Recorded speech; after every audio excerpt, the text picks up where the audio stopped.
Hi everyone. Sorry we are a little late. How are you doing today? Thank you for joining our IELTS session today and welcome to the episode of Quarantine with Dr. Addy. Wherever you are around the world, I hope you're keeping safe and I hope you and your family are in good health. And as you know, the pandemic has really been weighing in and affecting everyone. I hope this afternoon you'll find this session, or this evening, wherever you are, you'll find it informative, and hopefully this help you to some extent in your journey to come over to Canada, maybe for study or as a permanent resident. Today, I have with me Feyi, and I have known Feyi now probably, I don't know, 8 years or so. And Yeah. I'm so happy that she's able to join me today to talk about this topic. As you all know, I go out there on a regular basis to find experts or to find people who are knowledgeable about one aspect or the other that you have asked me that you need help with. I have seen that a lot of people that are trying to come to Canada, when they engage me in discussions, oftentimes IELTS has proven to be the roadblock for them. It's not because they can't pass IELTS, but they can't pass IELTS to be able to have enough score, enough band for them to really not only sit in the pool, but to be able to merit the ITA criteria. So myself and Feyi will be discussing this today to the best of our knowledge. We are not immigration consultants. We're not English teachers, but we are people who have passed through this process in Canada and succeeded. And we want to share with you how we see IELTS from the Nigerian, from the African perspective. So this is how does an African pass IELTS kind of session. So welcome, Feyi. It's good to see you. How are Thank you and your family in Canada? And happy, you. happy belated birthday to Canada. A few days Yeah. ago, Canada clocked 153. So it's so great that we're part of the system. We're able to celebrate Canada as a country because of all the Mhm. good things she has given to us. So welcome, Feyi. Yeah. Thank you And so much for having me.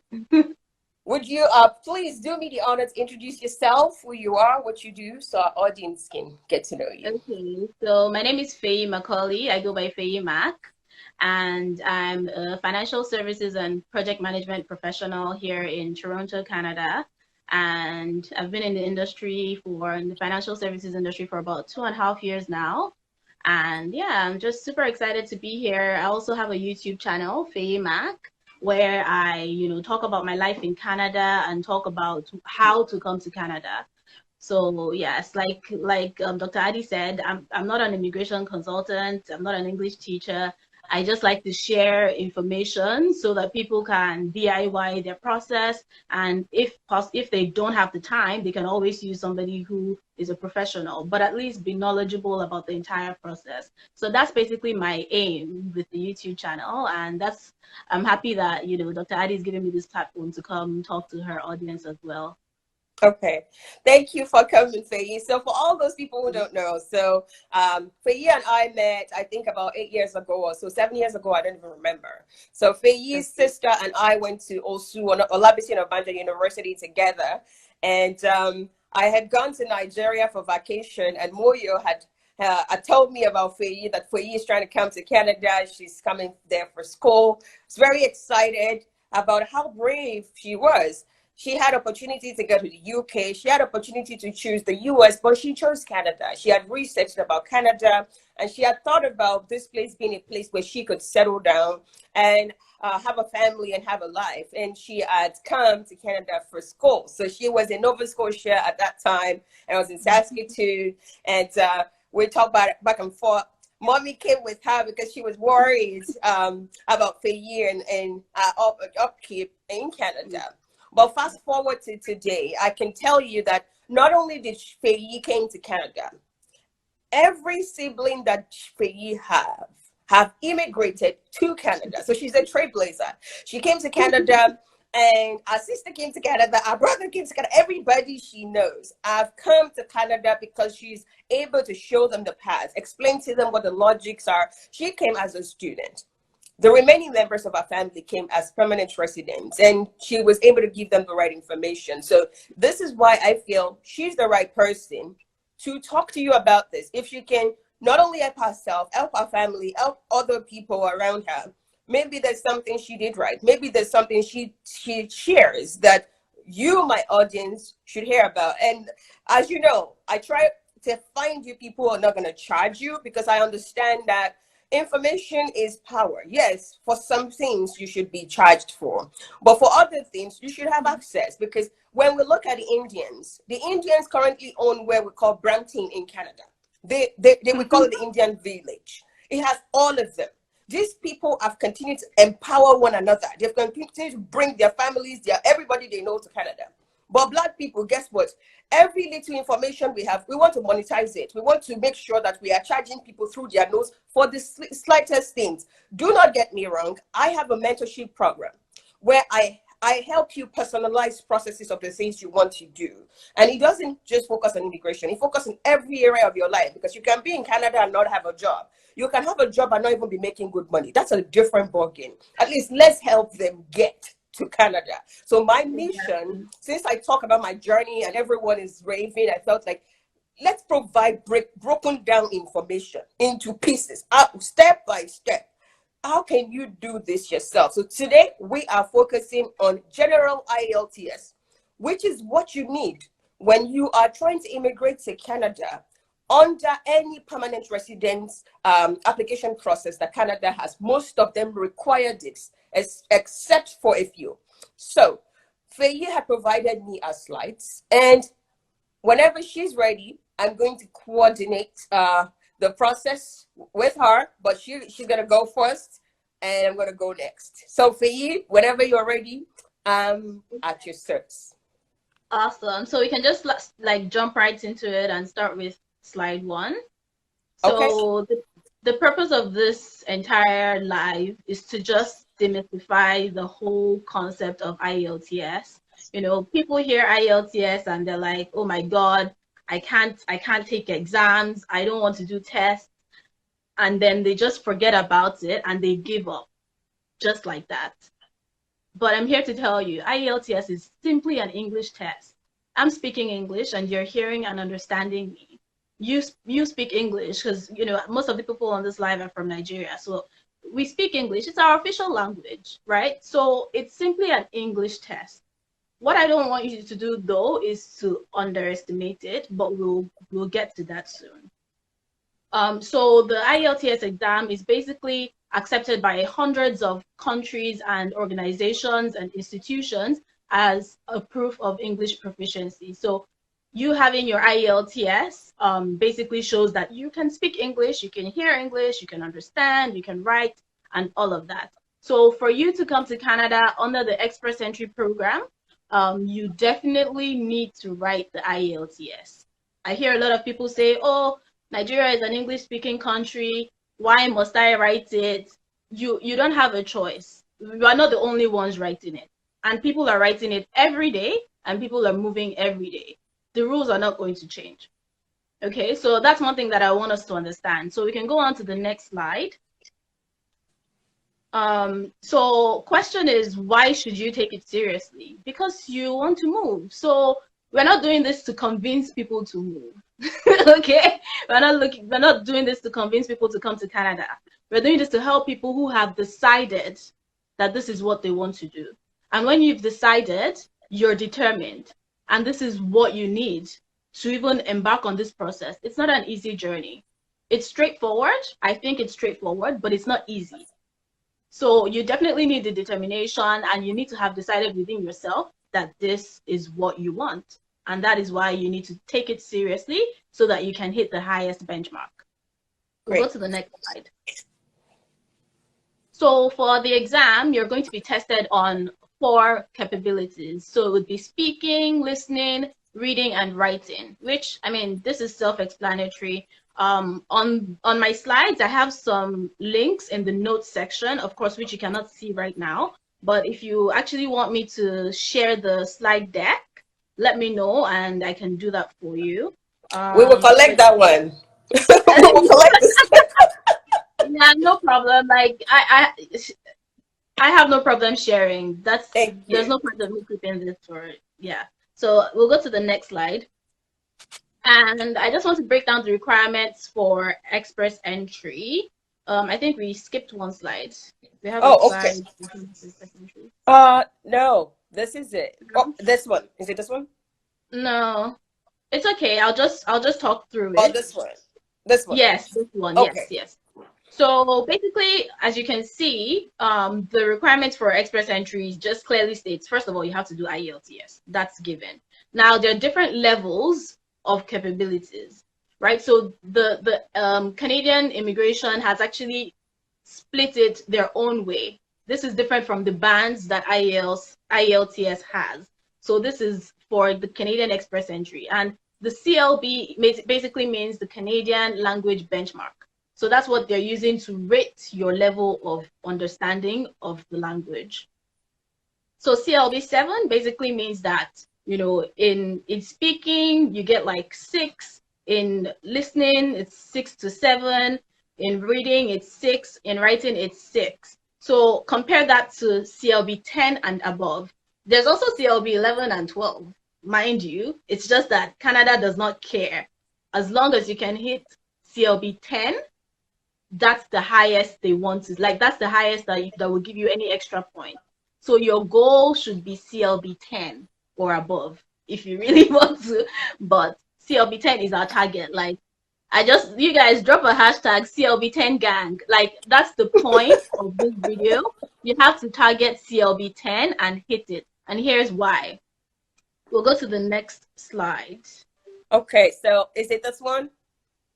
Yes. Okay. So as you can see, the different benchmarks give you different points.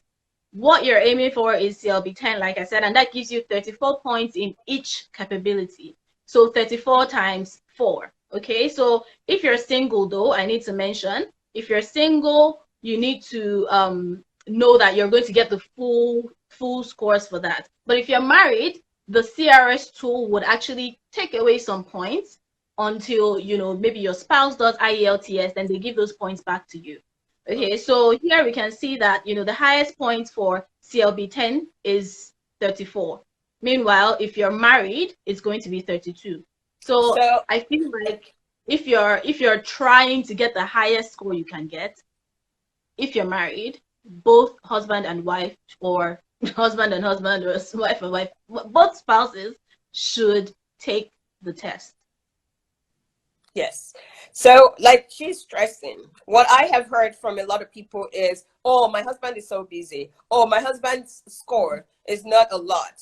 What can you explain further how maybe one spouse's scores being low can really negatively impact your IELTS score? Mm-hmm.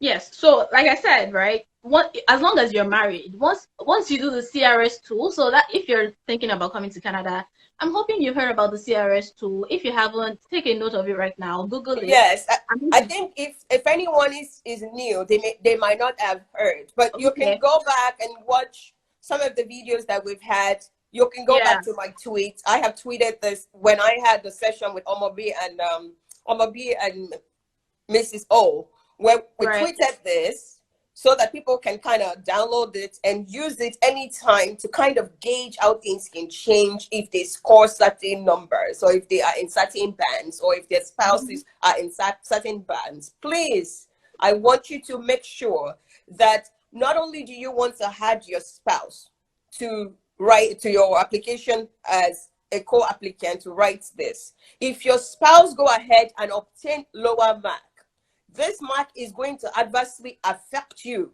It's going to bring down your score. So what doing is what doing well. If both parties are applying to write IELTS, my suggestion is work together as a family. Work together. Don't say this person is the applicant, this person is just supported. Their support may adversely affect your scores if they don't put their best into scoring I band. So please, work together and make sure that if you're writing it as a family, that your husband or wife is not coming on there to be an enemy of progress, that they're actually coming on there to help you get better score. Thank you. Yes, and allow me to stress this. I mean, now I understand that there's some people that probably don't know about this. What happens is that with moving to Canada and the Express Entry program, it's a point-based system. The most qualified people get called and get invited to apply. Do you understand? So there are people that are way more qualified than you, and that is why you need to put in the extra effort to make sure that you actually get the highest band, CLB 10, and make sure that, you know, it gives you the highest points that you can get. And that brings us to the next slide. I hope this is Yes. So this slide basically just shows you the number of points that you're going to get. Now, this is just a snippet of the CRS tool. What happens is that you fill out all your information and it gives you the number of points that you can expect to have when you enter the pool.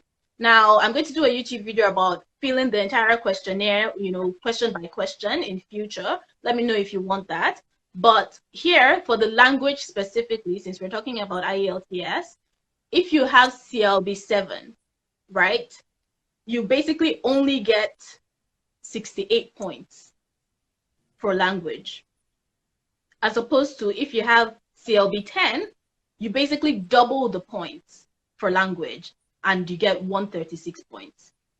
And if you've been on this Canada journey, you really understand that any point is, as in all points count. Every single point is very important. So this is a very big jump. This is a very big jump from CLB 7 to CLB 10. So you have to make sure that you actually target that. Of course, there are those ones in between, but at the same time, we're not regular, right? Like when we're regular, we need to hit the CLB 10, and that's the point I'm trying to make here. Look at how many points you would actually get from gaining that. Can I add something here? Mm-hmm. I want to add here that if you are on here today, you are over 30, and you're looking at Canada. Yes, CLB 7 gets you into the pool, but you need, because being 30 years, unless you're 30, you have a master's, you have 3 years experience, your score is probably gonna be maybe 460 or so. If you have CLB 7, you're getting to the pool with your 460. They're not picking 460, they're picking 480, 478, 479. So for you to actually be picked, you will have to go and rewrite the IELTS. I don't want you to be comfortable with, I already got into the pool, I'm on CLB 7. Can you see the difference if you actually go and rewrite it and score CLB 9? Mm-hmm. Do you understand that this will help you go forward to be able to get picked? If you get CLB 10, that age that you are saying my age is the problem is because I'm 31, my birthday is next month, now it's going to reduce by 4 points. If it's reducing by 4 points, head back to the IELTS poll and do it again. And do it again with strategy, not with the same idea that you did it before and score CLB 7. Please go back, plan properly the way we're going to kind of help you today so that you can hit CLB 9 or CLB 10, because this will literally almost want to double it and help you to forge ahead, even if you're already 31 or 32. This will cover for those age deficiencies. So please, for God's sake, if you're sitting in the pool because you're CLB 7, you enter pool. Entering pool means nothing. It means you are just sitting there until Jesus comes or a miracle happens. If you cannot keep waiting, the points keep going higher and higher. Yes, like the points keep going higher. So you may be asking us now, okay, I have heard you. My age is not the problem. It's my CLB that is the problem. That's one thing that I want you to tweet. Your age is not the problem. The CLB is the problem. So you want to target CLB 9 or 10. How do we do that? Is now why we're here. So I hope it's clear now that yes, CLB 7 gets you into the poll. CLB 9 or 10 gets you picked for invitation to apply so that you will stop sitting in the pool. Yes, there are other options. You are exploring PMP and whatnot. Yes, I want you to go and explore it. Well, all these PMP programs are not easy too, right? So they may not pick people forever. So please, to make it easy, I'm re-emphasizing, go back and retake that IELTS. I take God beg you. Let's move on. Yes. So some people were saying that your screen is blocking the slide. That's okay. So I'm just going to read out the points, the parts that are being blocked. So basically, this slide is showing an example of a single person who has taken IELTS and what number of points they get for per CLB. So if you're in CLB 7, you get 68 points for language. If it's CLB 8, you get 92 points for language. If you're in CLB 9, you get 124 points. And if it's CLB 10, you get 136 points. Okay, so we'll move on. Okay. And yes. Next slide. Next slide. Yes.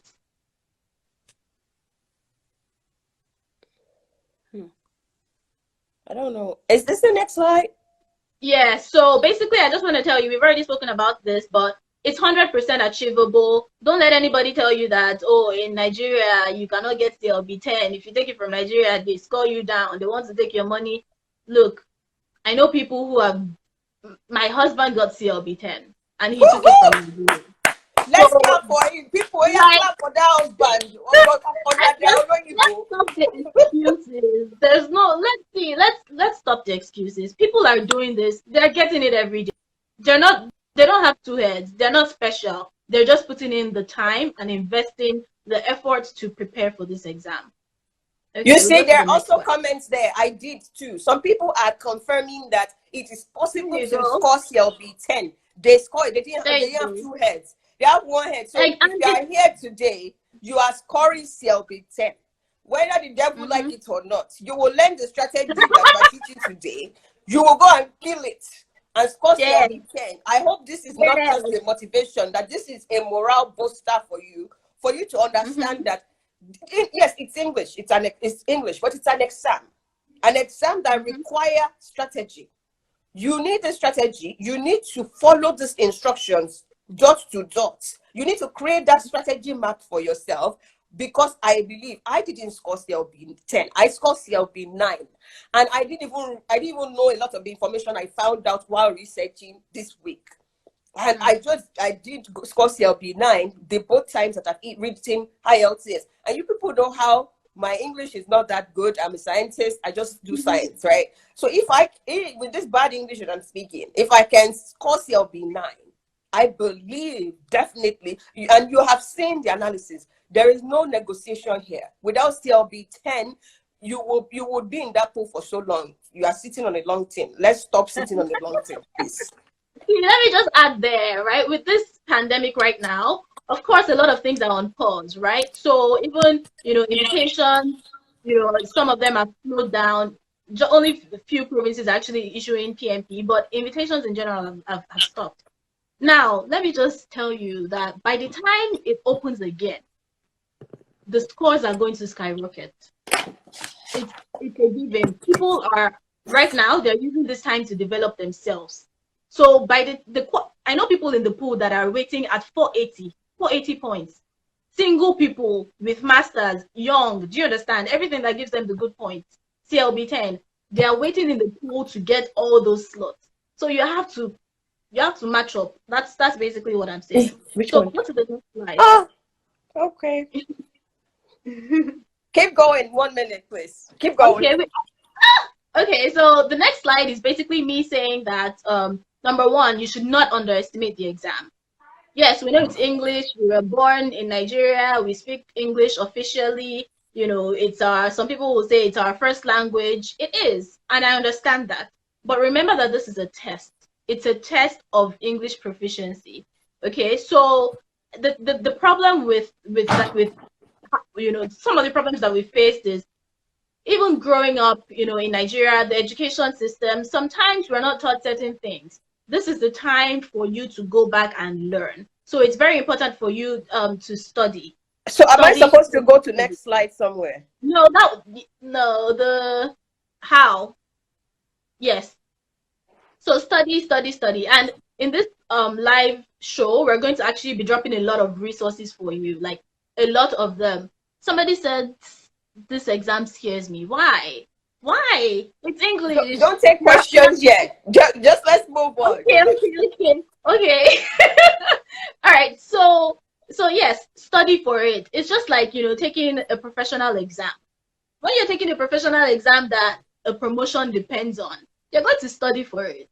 So don't underestimate it. Study for it. And lastly, practice. Very important to practice. Don't just study. Spend time practicing. Again, we have all the resources for you. We have practice, links to practice questions and all of that we'll be sharing with you. So you're going to get everything you need for CLB 10 today. Okay. So next slide. All right. So is that it? No. Speaking format. We go to speaking. Can I share one slide from my deck? Yeah. Go ahead. Okay, so just give me a sec. I'm trying to find it. No worries. All right, so I wanted to share with us. So I've had questions on. Okay, just give me a second. I've had people ask me that. Okay, how many minutes or how many hours does it take? What are the different sections in Ielts? So you probably are already familiar with it, but I just wanted to show this slide for a good understanding of the 4 different sections or parts that you are writing. They now call it parts. They no longer call it sections. You are going to take the listening, which has 4 sections. The 4 sections under listening, we're going to break it down. It is required that you spend 30 minutes on this section. Then I want to mention that the listening test, there is no listening for academic and listening for general.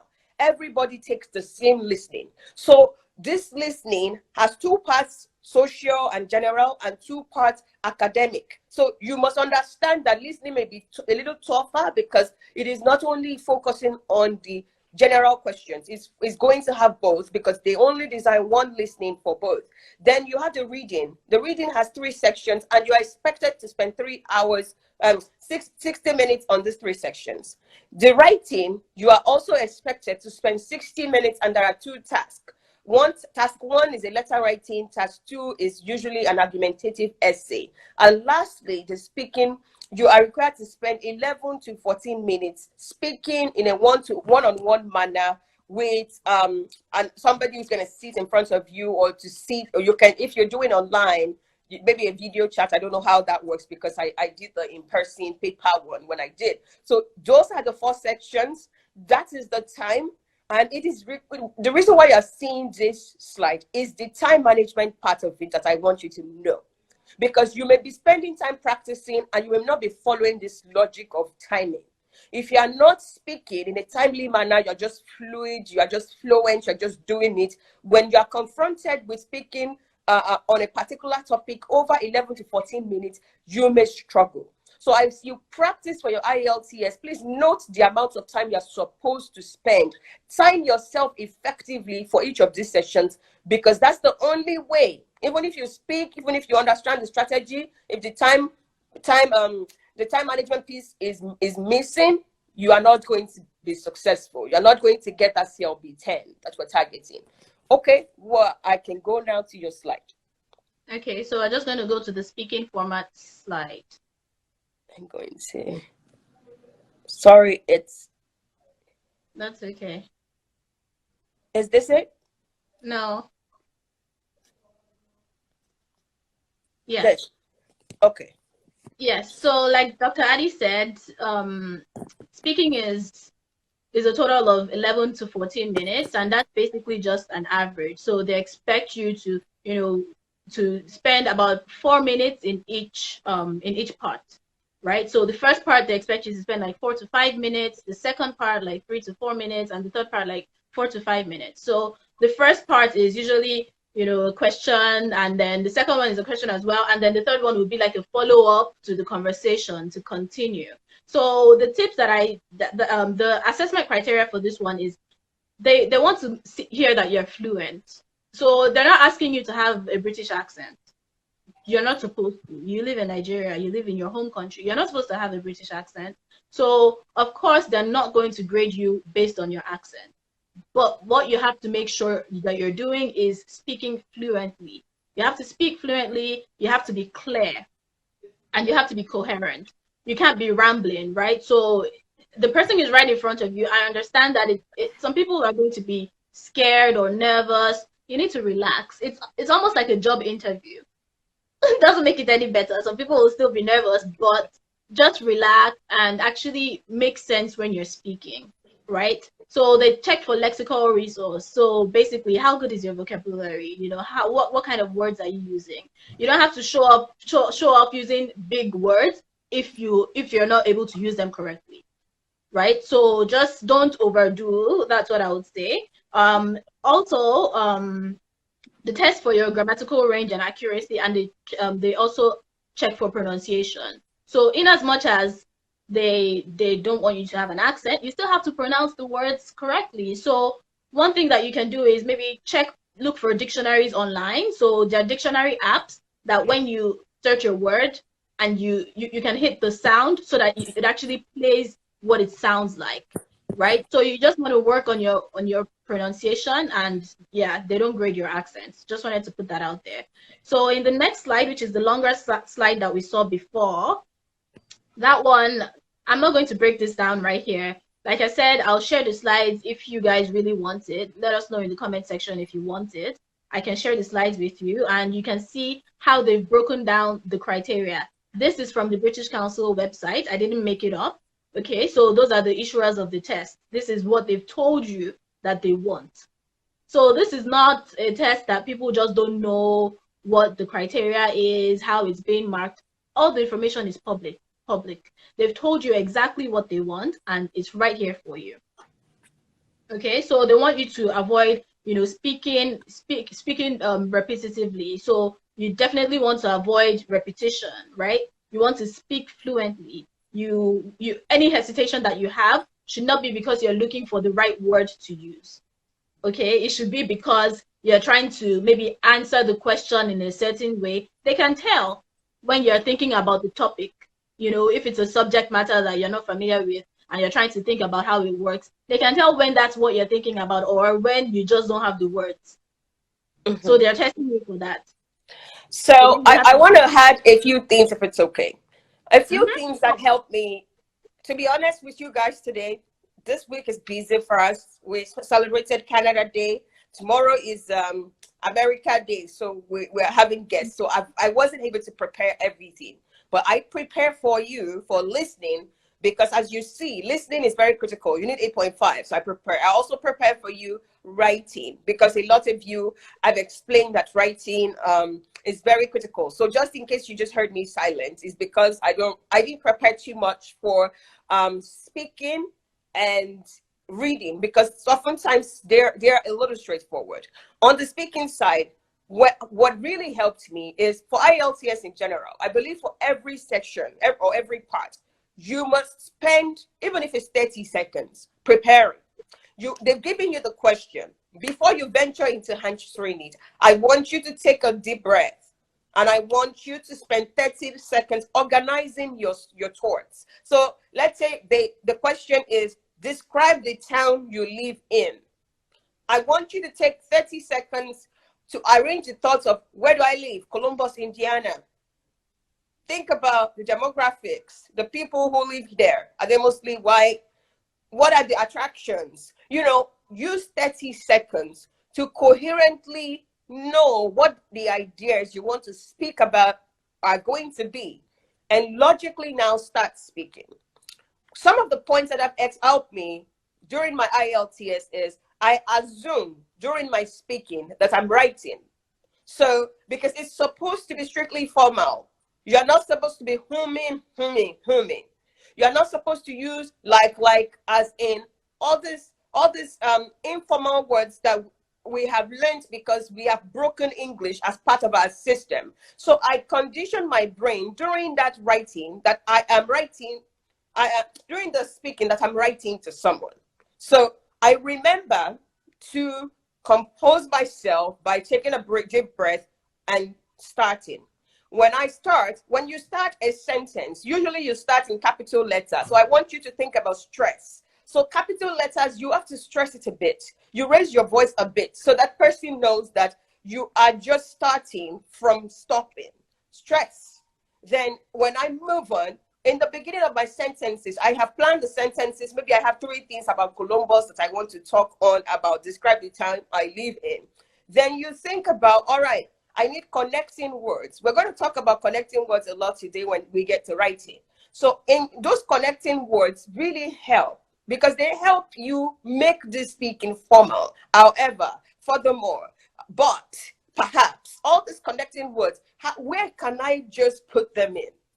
You know, really thinking about my first sentences, the first 5.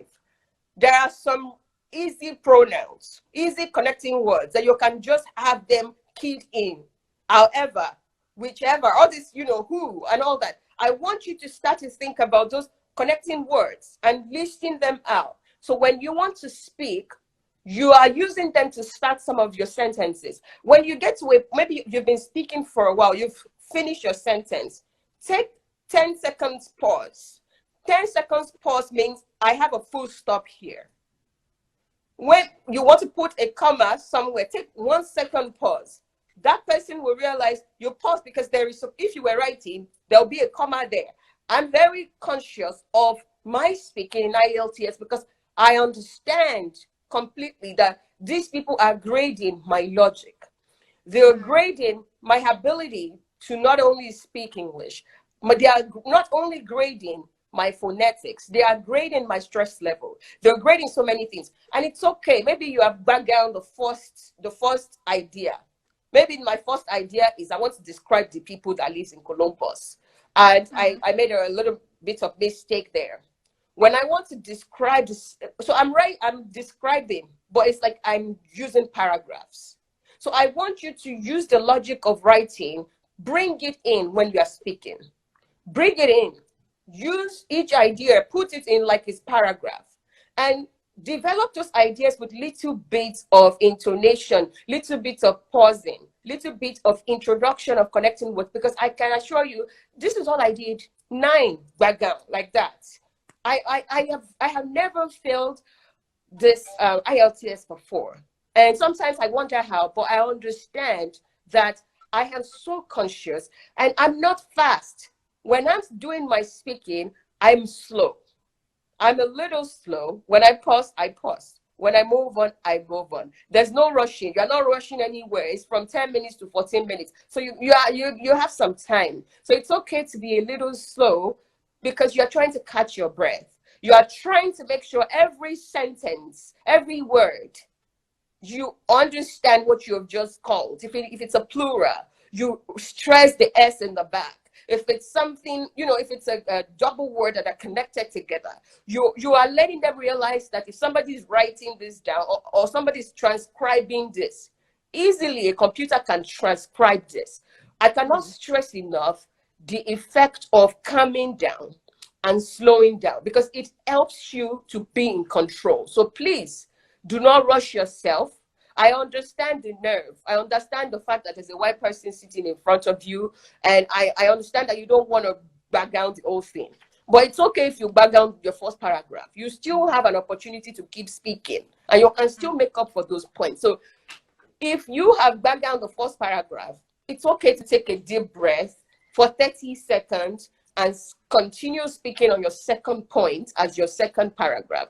Keep speaking. If you need to take a deep breath again, nobody's going to criticize. You are not going to lose a point for taking a deep breath for 30 seconds, but it's going to help you with better coordination. So please make sure to remember the stress. When you're having capital letters, stress. When you have full stop, take 5 seconds or so. Let them know there's a full stop here.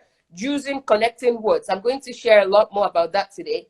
I hope that is my own piece. I didn't have any slide, but yeah, this. Yeah, and it's even on here as from British Council about it's one of the assessment criteria. So speak coherently and with cohesive features, e.g., for example, in conclusion, however, moreover, more so, therefore. Do you understand? All these things, this English is not hard. It's just, you just have to you just have to kind of know when to insert these things. Like all these things, they actually help you. And you can see on here that that's what they're looking for too, right? But don't overdo it. Don't say it when it doesn't make sense.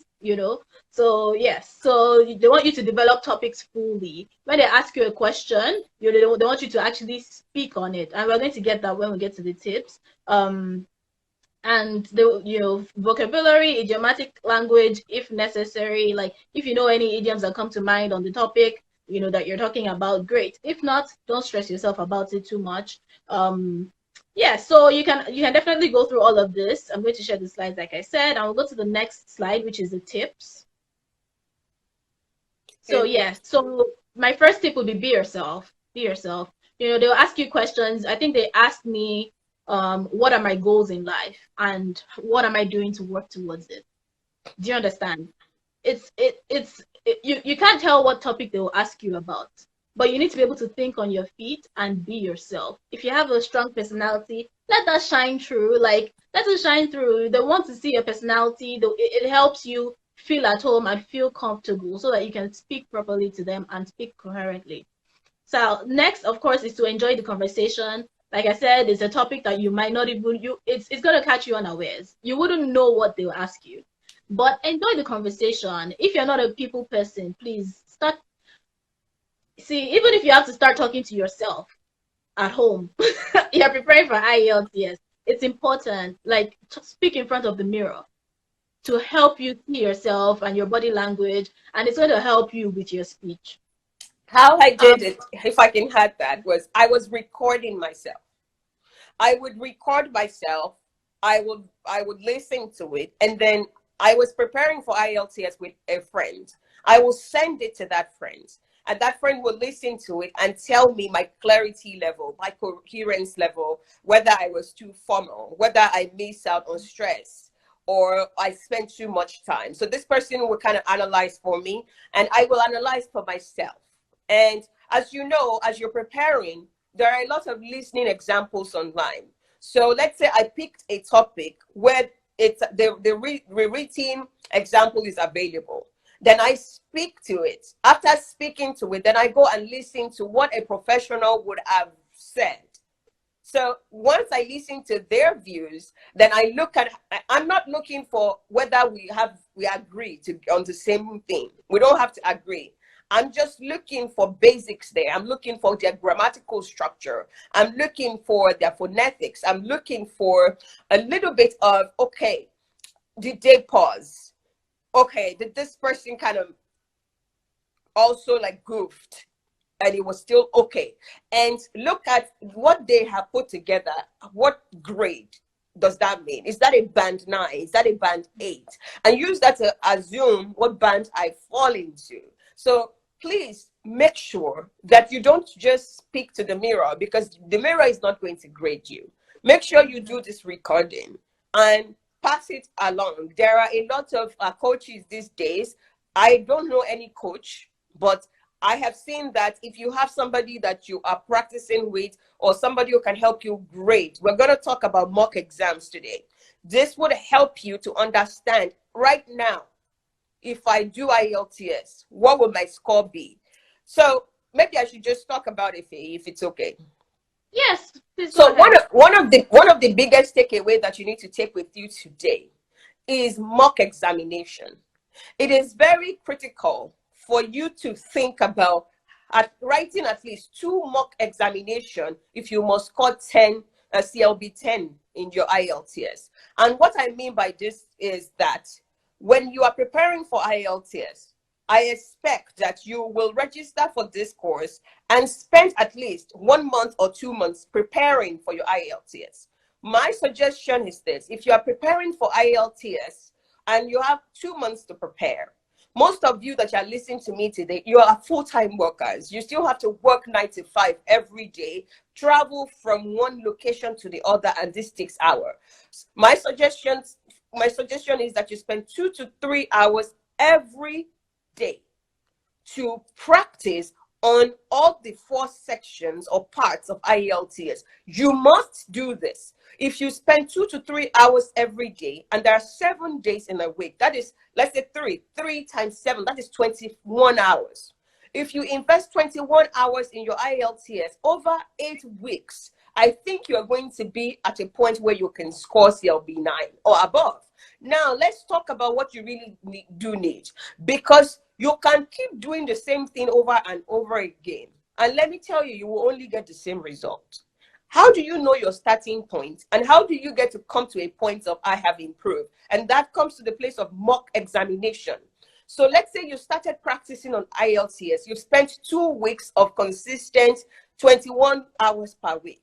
After 2 weeks, I would encourage you to do a mock IELTS. This mock IELTS, you can find mock exam online. You download the sheet for your shading, underwriting, everything. Download it the way they'll give it to you. Please do this mock. Find an IELTS coach. You can find them. There is E2 IELTS, Liz, and all these resources. And there are some IELTS coaches in Nigeria who can charge you a few amount to mark your mock exam. Please write this mock exam 2 weeks if you have spent 42 hours on practicing everything. When you do that mock, you will understand your starting point. This is my starting point. If I write IELTS today, am I going to score 7 in my writing and 6 in my reading? Let them tell you your starting point after 2 weeks. Now, if you know your starting point that is low, then you know that you need to put in more effort, right? So if you now know, okay, for my speaking, I am sitting at CLB, I'm speaking at band of 7. I need 8.5 to be able to get CLB 10. So I need to practice a lot more. I need to understand speaking listening strategy, because there's something missing. They'll tell you what you're missing. So you can logically go into what you're missing, rank your weaknesses. Rank it such that you can look at the weakest, and start from that and tackle that down. Once you finish that, you go to the next one, you go to the next one. And once, I want you to know that. Now, 2 weeks before your IELTS exam day, I want you to write another mock exam. Because if you write it first, after 2 weeks, now you may say, since I score low score, I'm going to up this from 3 hours every day to 4 hours every day. This strategy that I'm using, I'm going to maybe focus on these areas that I have weaknesses more, and do that for 6 weeks. Now, 2 weeks before your IELTS exam, please, for God's sake, do another mock. Let that mock tell you whether you are ready, whether you are a CLB 10 candidate or you are still a CLB 8 candidate, so that you can know that for the next 2 weeks you are having sleepless nights, that you are going to pay a coach to come and live in your house and put everything in your head so you can go and score 10. Don't go to IELTS exam without knowing where you fall. Please, do not do that. I don't want you to keep repeating IELTS. I had some people writing to me and saying, I've written IELTS 5 times. Because Yoruba will say, Tabaju obesoke ibi pelebe lo ma fi lele. Tabaju obesoke 20 times. Ibi pelebe lo ma fi lele. So, sorry, to those people who don't speak Yoruba, it means that if you throw knife up, it will land on the flat, in its flat edge or every time, right? If you keep doing the same thing, you are going to keep getting the same result. If you don't know that you are going to score CLB 7 and you have studied, you think this strategy is ideal, then you go and score CLB 7. Now you are disappointed that all the sleepless night didn't work out. Please, 2 weeks before your IELTS, do a second mock exam. Let professional mark it for you so that you can understand what are the remaining areas where I'm lacking. And you can spend a lot more time on those for the next 2 weeks and really just focus. Please, like I said, I do not know anybody right now who is a coach, but I don't have any advertisement for you, to be honest. I can go and help you find coach. You can write to me. I will start looking. If you want coach, I'll go and do research. I'll find good coaches and send it. But they are not giving me commission or anything. I don't know anybody. But I know for a fact that you do not have to be rewriting IELTS 7 times. And you will not do that if you find a coach, let them mark it for you, give you your grade 2 times during your 2 months preparation. I believe that if you do it, maybe your last one 2 weeks before your IELTS, now you have 2 weeks. What Feyi actually told me is 2 weeks before IELTS, she will take 2 weeks off from work and focus and study. Now, let's say you did it for the second time, 2 weeks before the exam, and you realize I still have a lot of work to do. Then you take 2 weeks off from work and just study 8 hours straight every day on, rank your weaknesses. The areas where they told you need a job. So I'm seeing some people who has businesses, they are advertising their businesses. Please proceed at your own discretion. Like I said, I do not know any coach. I have not verified anybody. I don't know anybody yet. But after this, I'll go and start to find coaches. I will question them for you people. If I see that they are good, when you come and ask me, I'll give you 5 of them or whatever I find. But I will do research for you and go and attack those coaches to make sure that you're not going to waste your money. But please do this mock exam. I believe that if you do these 2 mocks and up your game each time when you feel like you need it and you know where exactly to target, I swear by the fact that I know for a fact that if you're a serious-minded person, CLB 10 Gidigbe will come out of it. So one time. I cannot stress enough the implication of mock exam. I have seen this work. I did this myself. And that is why on my IELTS exam, I have never failed it. I didn't have to pay a coach. I had a very competent partner that we graded each other. And we were able to assign, say, if you write like this, so based on the writing criteria on their website, you are at band 6 or you are at band 7. And that really is the reason why I have never had anything less than CLB 9. So, Ejo, let's continue. So for me, this is going to end shortly. If we end, we are going to call back in. I know we haven't even touched this. We have not scratched the surface. But let's go.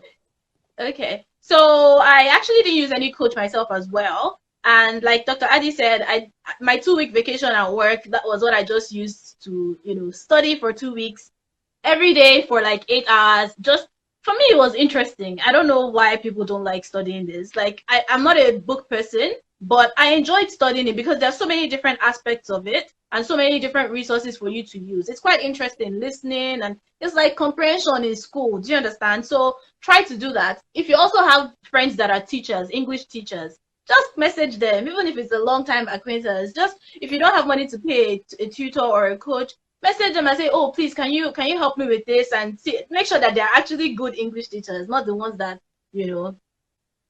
Anyway, so yes, just make sure that you actually study and prepare, practice. Like practice when you're eating.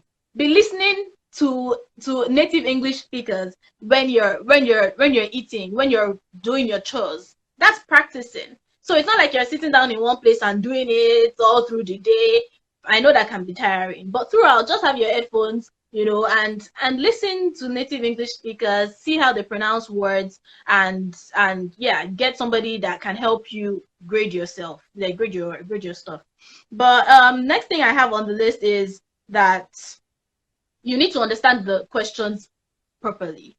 If they ask you A and you start saying B, even if you're speaking Queen's English, that is off point.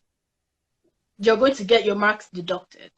When they ask you a question, and this is something that I feel like a lot of people need to work on, comprehension and logic. Like when somebody asks you something or says something, you need to understand what that person is even saying. Active listening is very, very important. So in as much as this is a speaking test, this section, your listening is also being tested. Do you listen? Do you understand? Like, do you listen when people talk? Do you listen to understand? Do you listen to comprehend? And how do you respond? All of that is being tested. So also what I would say is read body language. Some professors would be nice enough to say, keep going, or slow down or whatever. Some, they don't care. They're just there to do their job, right? But read their body language. See if you're talking too much. Do you understand? You don't want to talk too much, but you also don't want to talk too little. Because when they ask you something, remember it's a speaking test. When they ask you something, they want you to speak.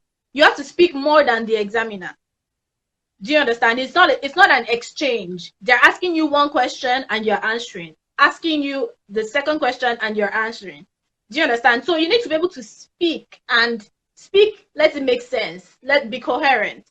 And then lastly, we Nigerians, yes, we kind of speak pretty fast. Okay, so we need to slow down in our speaking, myself included. We need to slow down in our speaking. Make sure that you don't speak too fast. Some of them will not be able to hear you. And they need to hear you. They need to hear every word that you're saying. They need to understand the words you're speaking. Do you understand? So don't speak too fast and don't speak too slow. Just find a sweet spot in the middle where you're comfortable. Do you understand? Where you're comfortable speaking and making sense and not having to struggle to find words because you're speaking too fast, or sound sluggish because you're speaking too slow. If you're speaking slowly, they think you're just thinking about words. It doesn't come naturally to you, right? So you need to find that sweet spot in the middle that makes you comfortable. Okay. So do you want us to go to the next one, or should we? Yes. Yes. Okay. So it's so funny. I'm reading comments here. Somebody said their teacher got 5 in Ielts. And people were asking if you probably got 3. If the teacher got 5. People, let's focus on the work. So what is the next one that I'm going to? Listening format.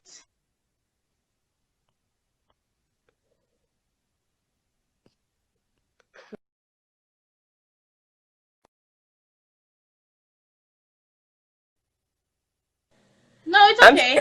So I'm still looking for it.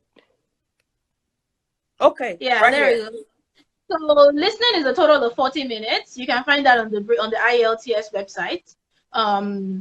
So basically what happens is that you actually take the test for 30 minutes and they give you 10 minutes to transfer your answers to the answer sheet. So it's almost like JAM. There's a shading sheet, all those kind of things. So they give you time to transfer your answers over.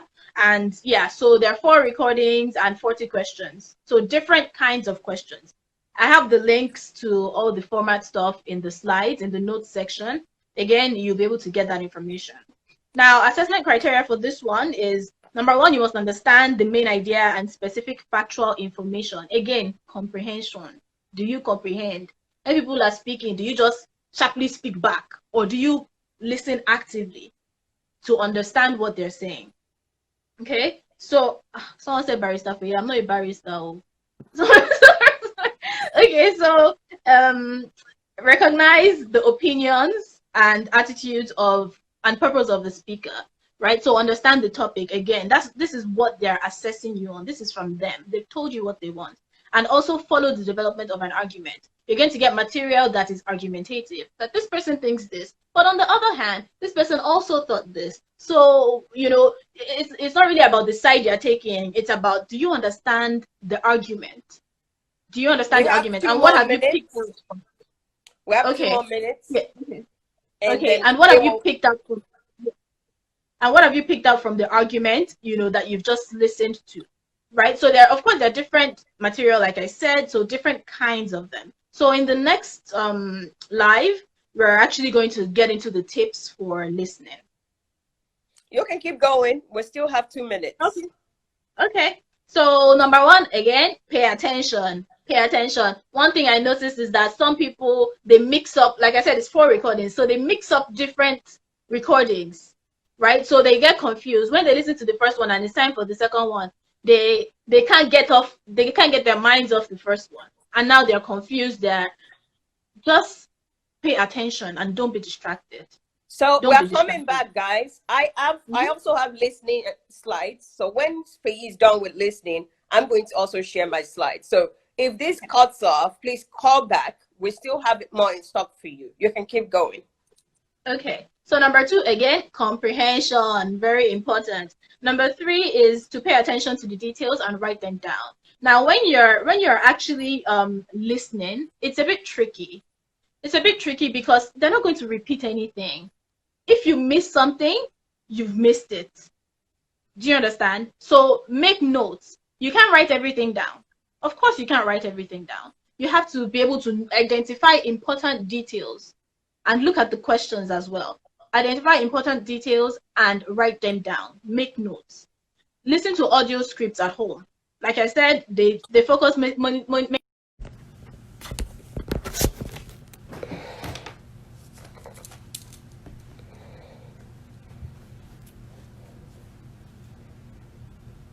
Hello, everyone. Welcome back to Quarantine with Dr. Addy Part 2.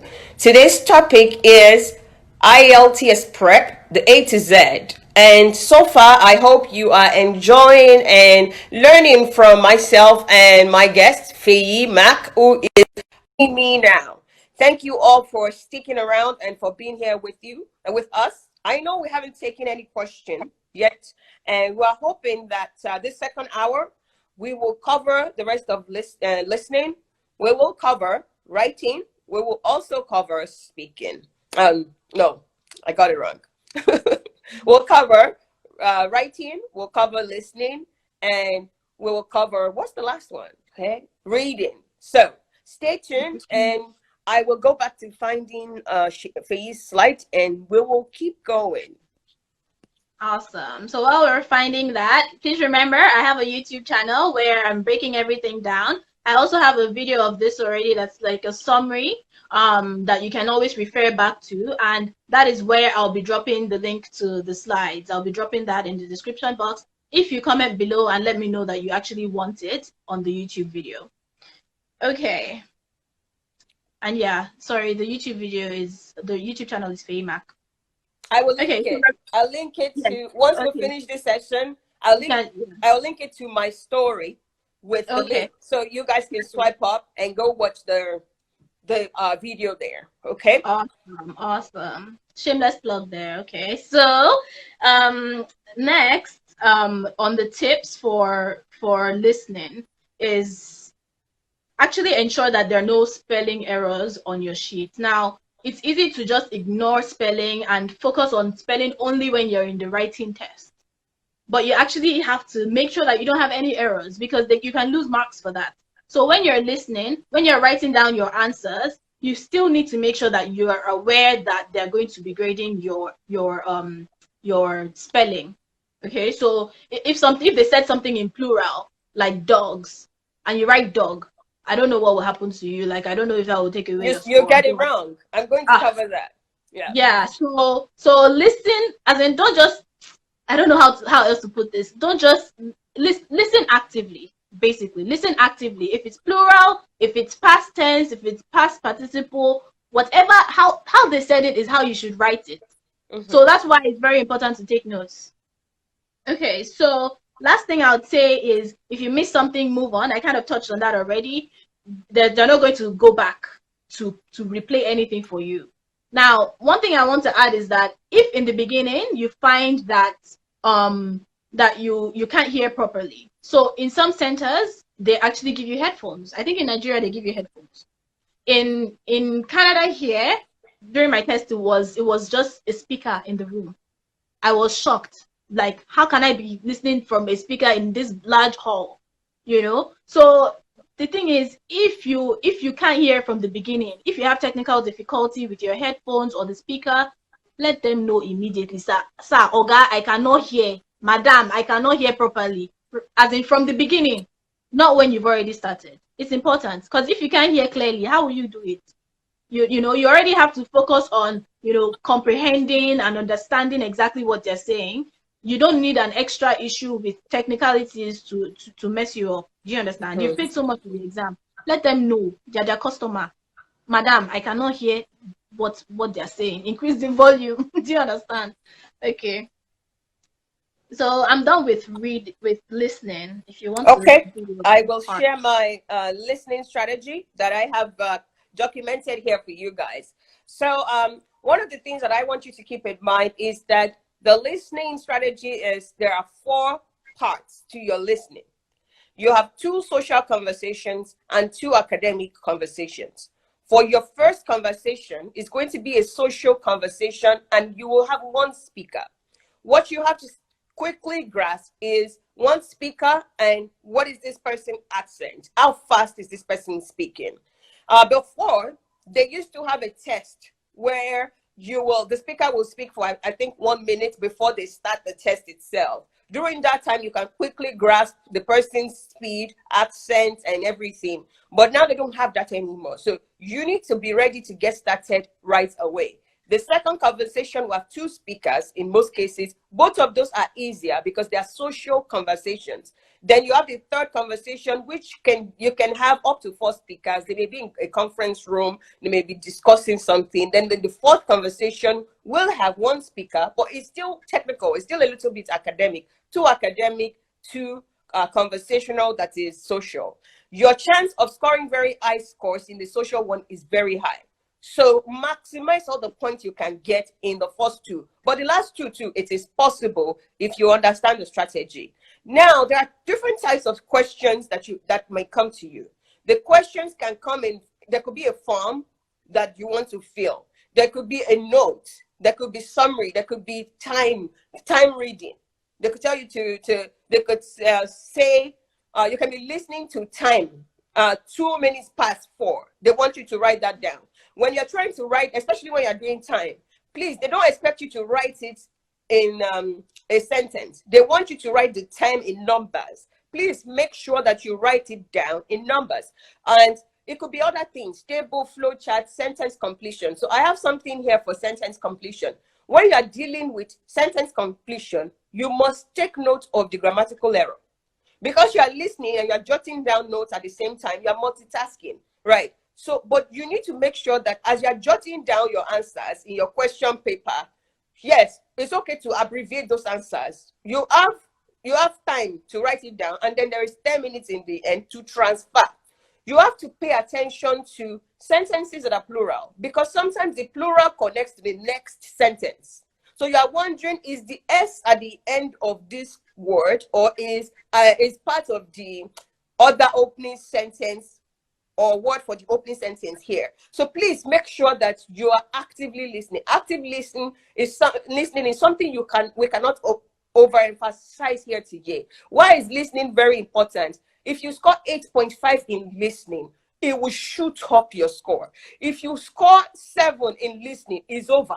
Forget it. Go and rewrite it. So listening really, because for listening, for example, writing, the upper range is from 7.5 above.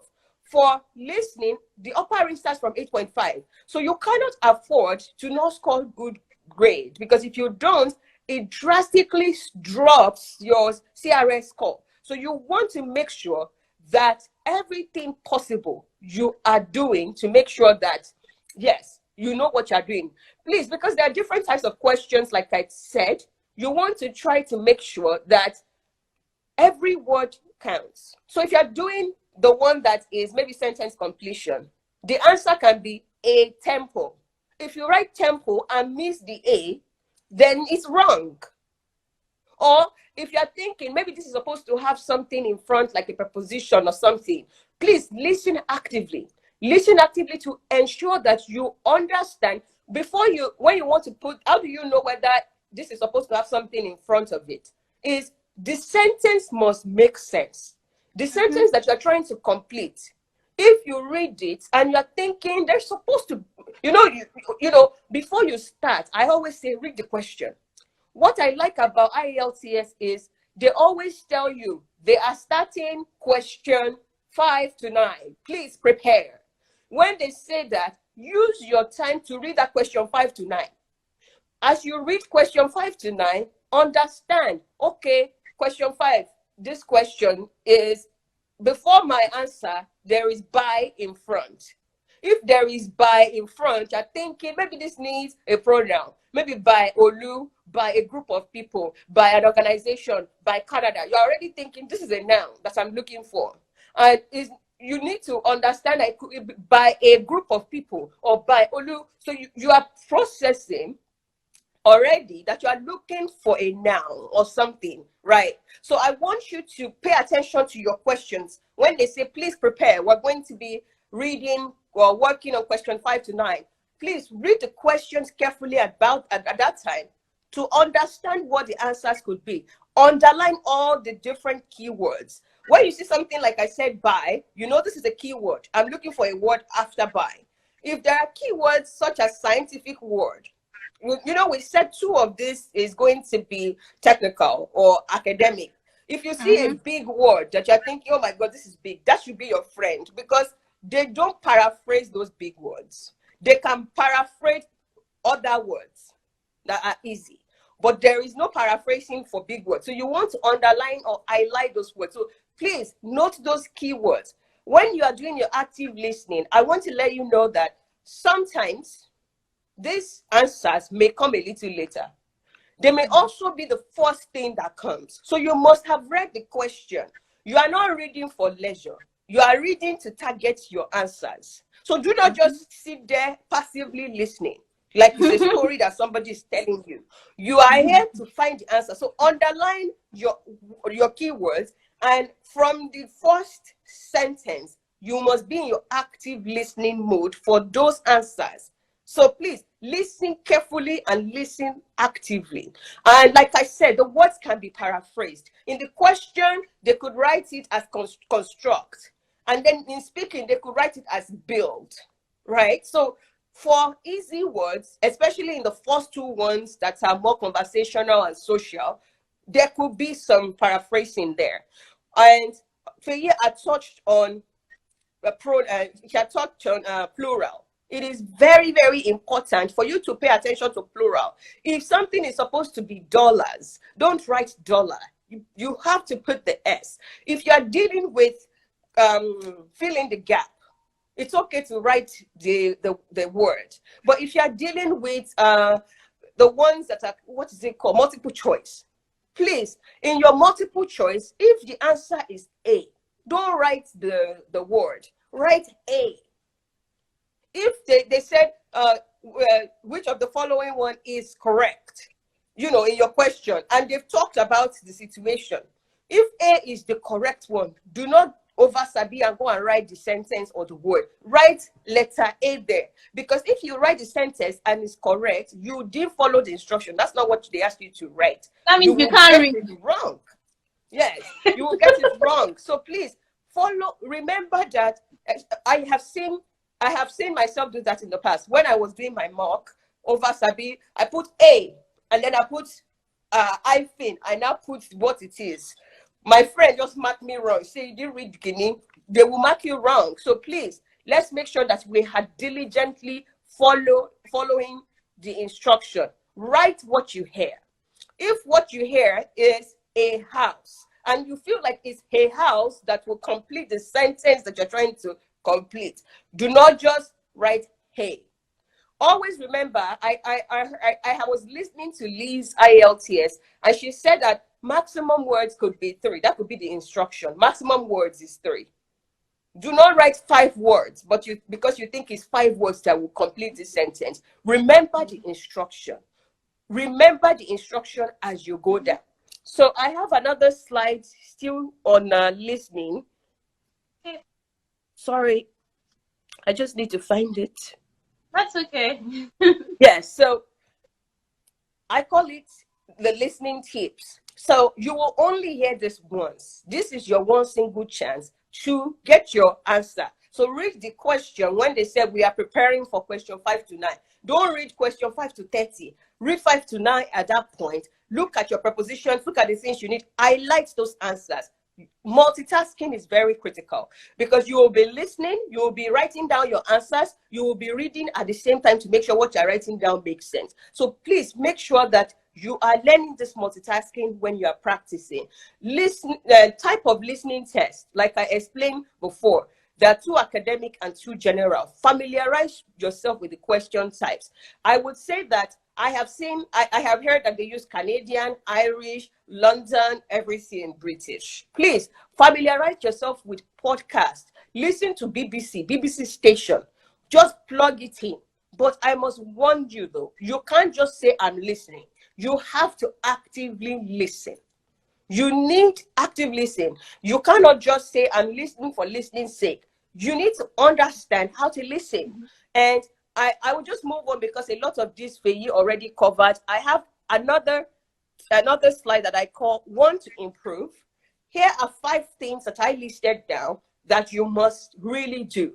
Every day you do your little mock for listening, right? Because you're trying to cover every day. If you're spending 3 hours, you are covering all the 4 sections. So you will learn strategy and do mock for listening every day. So please do that.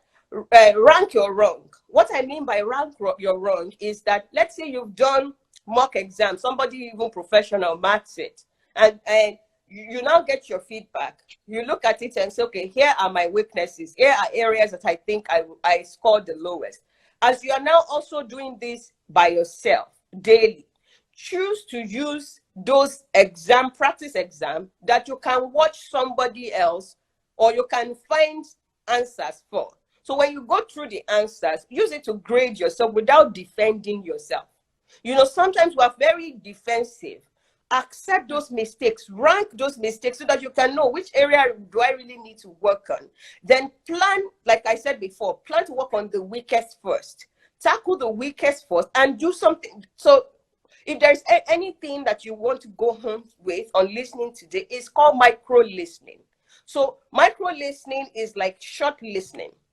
So I'm listening now, and somebody is about to cook. I'm listening to a cook stuff, and the person said, oh, today I'm going to cook pasta with so.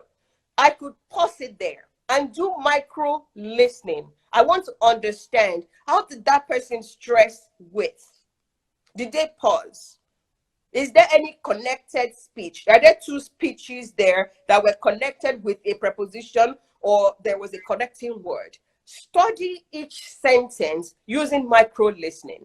So pause sometimes. So you are listening to something, pause that sentence, analyze it.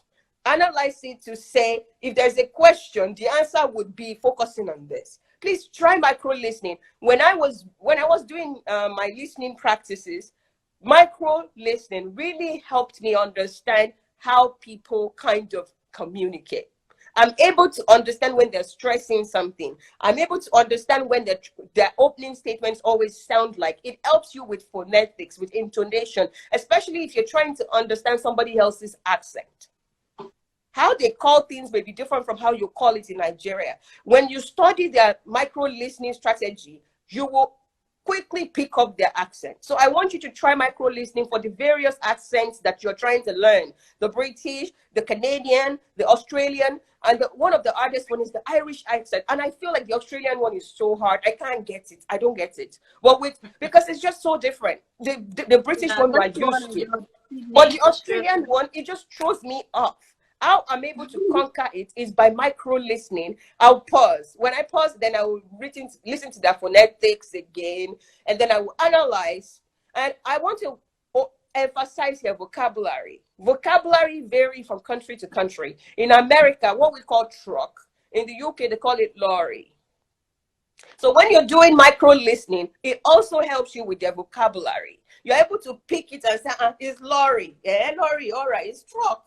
Okay, it's truck that they call lorry. So you are not missing those vocabularies that are different from what you are used to. So please practice micro listening to be able to understand the variations in vocabularies from Nigerian vocabulary to British to American to Australia. So you can kind of have a good library of vocabularies of things that can change. So when you are listening and that word is called, you are not rambling and say, "Kilo mean? What does this person mean?" So please practice micro listening.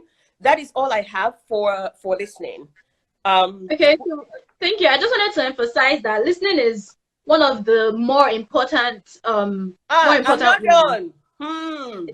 Yeah. I have one more slide. I just found it. Okay. You can make your point though. Yeah, like listening for CLB 10, you have to get 8.5 in listening. That's the highest low score.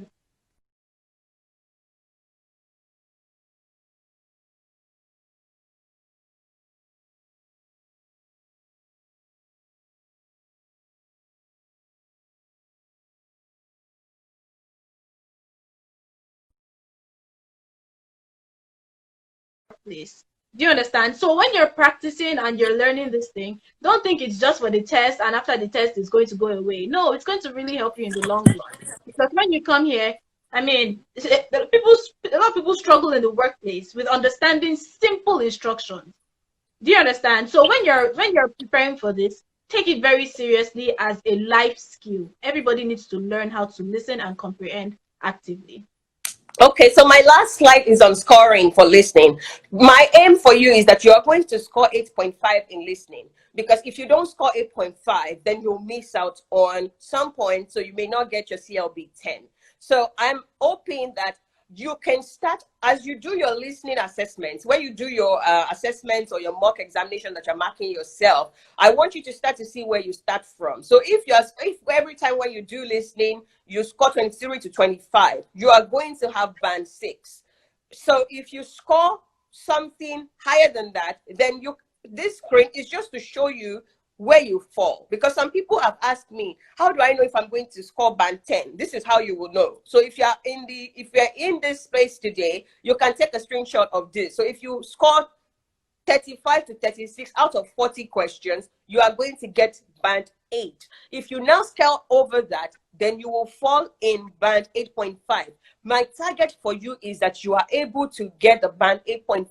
It is possible if you do all the things we've talked about, the active listening, the micro listening, understanding different people's accent. All of those things will help you to be able to understand it. But first, do your marking, understand where you score. Understand where you score. When you understand where you score, you know what your band could be. Then go ahead and rank your weak points. What are the areas that I'm finding very hard? Once you rank it, then go and tackle them one by one. The hardest one, then followed by the next one, and keep going like that. And hopefully, you will start scoring over 36. Hallelujah. Amen. Let's move on. With the hard work, yes. Yeah. So the next is writing. So we're going to go to the writing format slide. Perfect. And in writing, you have 2 tasks and you have an hour for those. So the 2 tasks, they're not going to divide it and say, oh, do this first and then do this after. They will give it to you. It's up to you to use your time the way you like. You have to really think about it. The first slide is the first task requires only 150 words. And it's typically like an informal, write a letter to your friend, write a letter to this, write a letter to that, And so what you want to do is actually spend about 20 minutes on the first task, because the second one will take you by surprise. I found the second task quite challenging. They ask you to just talk about a topic that, that you don't even know. And I mean, it's supposed to be general knowledge and things like that, but you really have to be able to think on your feet and come up with stuff, right? So again, you want to make sure that your spelling and all of that is accurate. So according to the British Council, you must actually, for the first task, they're marking for the task achievement. Did you do what we asked you to do? Do you understand? And they're asking for coherence and cohesion and lexical resource, again, your vocabulary and grammatical range and accuracy, right? So definitely want to make sure that you answer the question. So the first one, they've told you to write a letter to somebody. You do that. That is task achievement. Task 2 would be almost like a research paper. Almost like it's like an essay. Like, write about this topic. Do you understand? And I have something to share on task 1. Yes. Are you moving on to task 2? No, go ahead. Okay, so can I change the slide? Yeah. So I found this slide on the British Council website. People have said the reason why they are here today is writing is their biggest problem. They are unable to understand why am I scoring 6 in writing? This is why you are scoring 6 in writing. Because so I want you to, if you can see my screen, you will see how they grade you. If you have written Ielts and you are wondering why you score 6, there is task achievement, like Feyi said, coherence and cohesion, lexical resource, and then lastly is grammatical range and accuracy. Let me tell you, task achievement is not a problem. You guys will get the slides, okay? For task achievement, usually you address the requirements of the task, right? So it's a letter. You divided it into 3 paragraphs. You know it's an informal letter to a friend. You already know what you want to put there. So you wrote the letter, task achievement. Usually you are able to score 8 or 9 in this one. Coherence and cohesion. So you arrange everything properly. You felt like, okay, you are skillful. The flow happened. I went from greeting my friend to explaining what I want to explain to future actions, and I said goodbye. You are coherent, everything is good, right? That one, usually, when I look at the criteria for if you will score 6 under coherence, arranges information and ideas coherently. That means there is flow. Then second one, uses cohesion, using cohesive devices effectively, but cohesion within or between sentences may be faulty or mechanical. Okay, that's still good. You were coherent, there is flow, but there is technicalities in your flow. But if you were skillful with your flow, you'll score 9. Lexical reasoning. Now let's talk about why you probably, the most serious place where I found people falling short is the grammatical range and accuracy, and I will get there. So the third one, lexical resource. If you score 6, this is what they have used to grade you 6. Uses an adequate range of vocabulary for the task attempt to use, so you use the right vocabulary. And you attempt to use less common vocabulary, but some inaccuracy. So there is typographical errors. You are trying to use big grammar, but there is typographical error.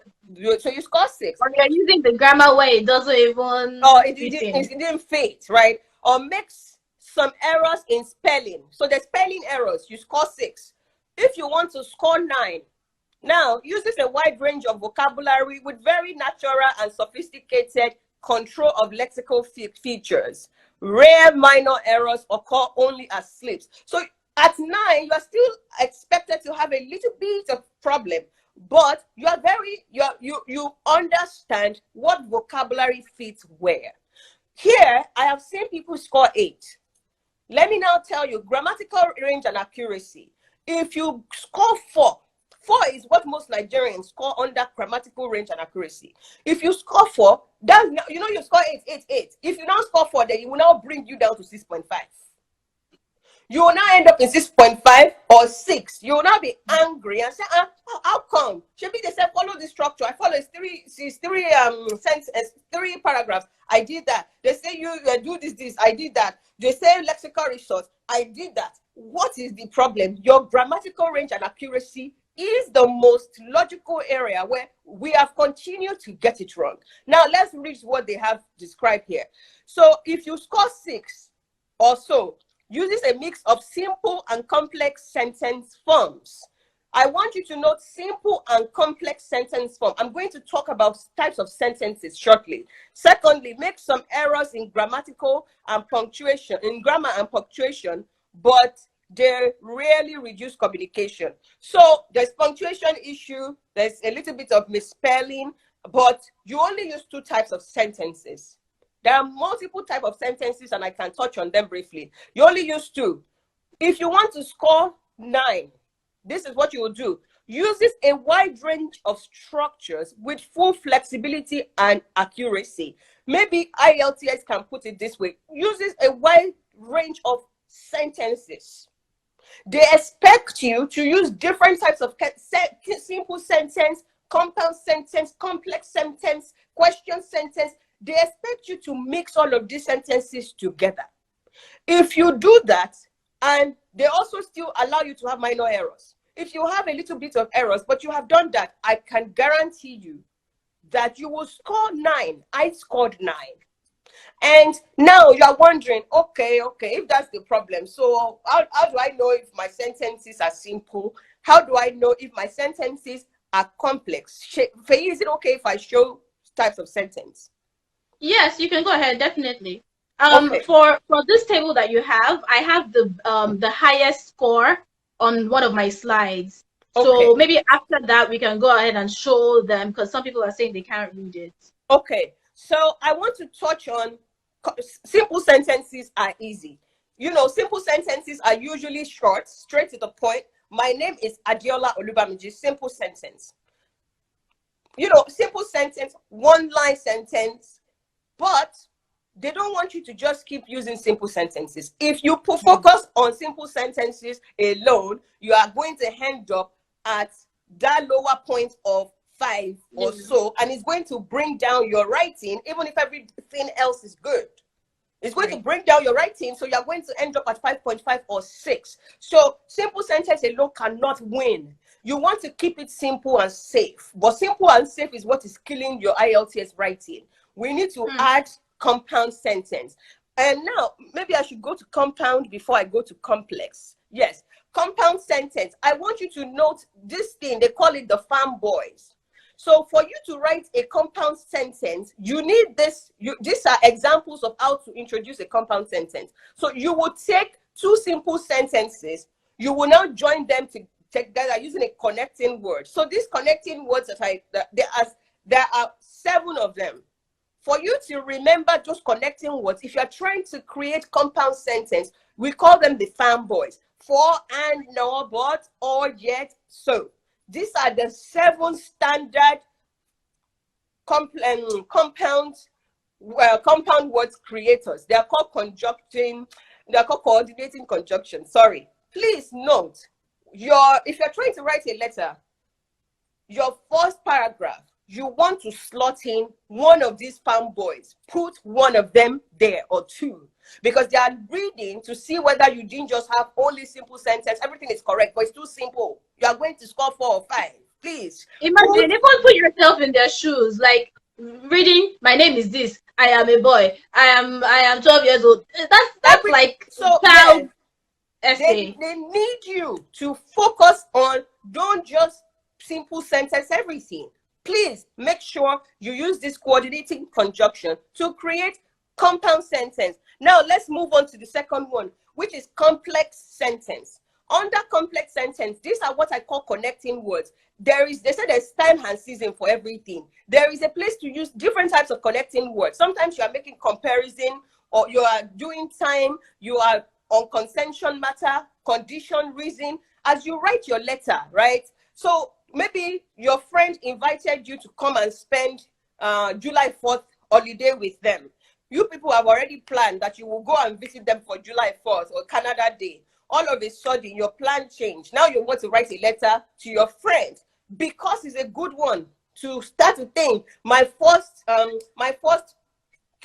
I'm talking about why I can't come, I can use because. Maybe because something happened, right? So you know that because is your go-to for such a situation. Or you can say, in order to make up for my absence, I will do this and that to compensate your friend. There are different places where you can use these different words. Just thinking about, what is my idea? What do I want to write about? Then you pull your list of subordinating and conjunctions and pull which one will work. So please note these subordinating conjunctions, because they are important for you to create those complex sentences. If you only have simple sentence and compound sentence, you will not get a 9. You will still get 7. You want a combination of everything. You want the complex, you want the compound, you want the simple, and you want the ifs. There are other sentences like the if sentence. So I'm starting a discussion, and I want to start it with, what if I were a boy? Right. Maybe I'm writing my letter, I'm writing my argumentative essay, and what would have happened? You can always find a place to use the if statement, which is another area, question statement or question sentence. So you need to really understand the variety of sentences available and think about, how do I mix all of it up together to be able to create what somebody will read and feel like. If it's a letter, you still have to be informal. A letter to a friend, you still have to be informal, but you still want to make sure there is flow, there is logic, there is a mixture of, complex, simple, and everything. I believe that if you follow this logic, you will score more than a 6.5 or 7. The reason why you have plateaued at 6.5 is that last column. The last column is where you are falling short. Everything else, structure, finishing your task, you know it. But that last column, you have not been putting enough effort in that area, because we don't know what we don't know. And that is why things have been a little tough. For task 1, I will let you go. I think I should let you go. So Okay. that at least let me shut up. You go for a bit and then I come back. You've already covered everything. So No, I'm wait, people, let me tell you, when we divided this task, Feyi told me, Doctor, you're covering writing. I went and make materials, and then she came back and said, oh, I'm covering writing too. Oh. You should have just let me sleep and not make material. So that's why you are hearing me doing, because when I started, I was just like, well, let me just do everything instead of splitting. So yeah, like I have the writing criteria breakdown like you had, but I only took the top. So the slide for writing criteria. Okay, right there. No, there's one with the orange background. Hey, is this one? No. Yeah. You'll be able to see it. Okay. So it's okay if you can't see it. You'll get again, the slides, promise. Yeah, again, we're going to share this. So I basically just took out, Dr. Addy took out her time to like tell you what you're doing wrong in CLB 6, and me, I just know that you're going to get CLB 10. And this is what you have to do to get CLB 10. Like, don't, as in, just put your mind CLB 9 or CLB 10. So for task 1 and task 2, they're pretty similar. The only difference, like we said before, is, actually the task. So for task 1, the criteria, according to that document that Dr. Addy just shared, is fully understanding all the requirements of the task. If they ask you to do something, do it. And that's it. So reading, again, is being tested here. So you can see how it all intertwines. In writing, it's not just writing. It's still in listening. It's not in speaking. It's not just speaking. It's also listening, right? So everything is intertwined. You still need to understand what they're asking of you. So when you read a question, when they say do this, know exactly what they said you should do.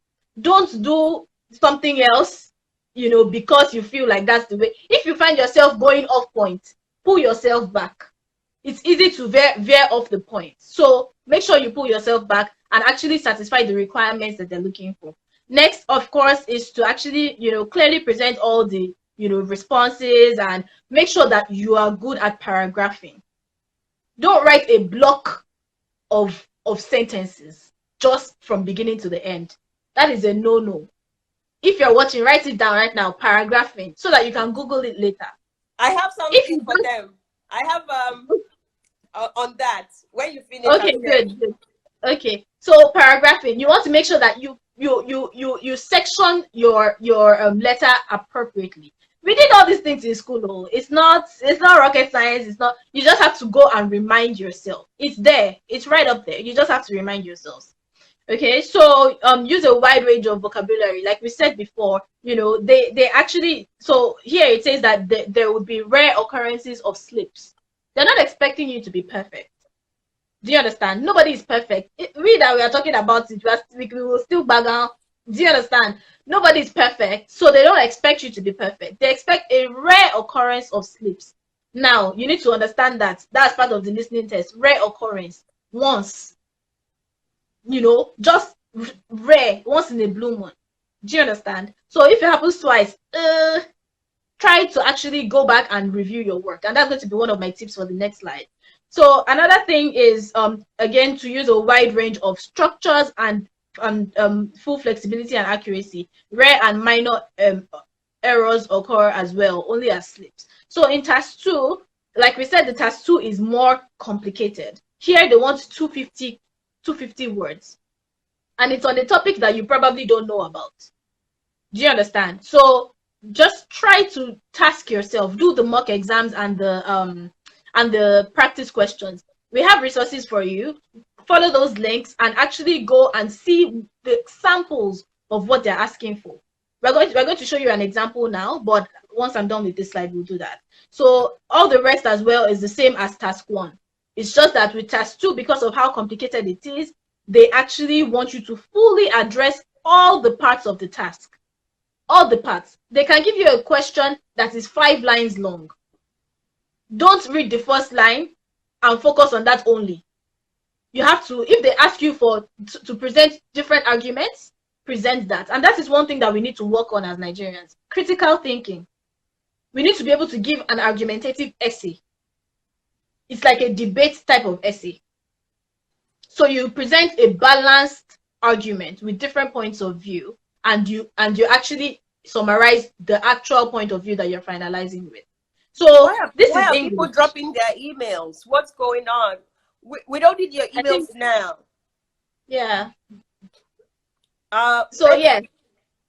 Maybe you guys, you know I have a mailing list. If you want, I'm going to send my slides to Feyi. She's going to help us combine it. This is also going on my YouTube channel. It's going to be there. It's going to be on Feyi's YouTube channel. If you're on the mailing list, you're going to still get everything. So don't drop your email out here because we don't know who is here, right? So we don't need an email. We will get you the slides. It will come via the mailing list, via the different YouTube channels. Just let's listen now actively to this. Don't worry about emails. Right. So so moving on from that one now, we're just going to go to the slide that has the 2 examples of writing. So I know you can't read this. It's okay. Like we said, we're going to share the slides. So what I've done is I've brought an example of a band 9 essay and a band 6 essay. Now I didn't do the task 1 for this because left to me, I think the task 1 is self-explanatory. Write a letter to a friend, write a letter to this person or this person.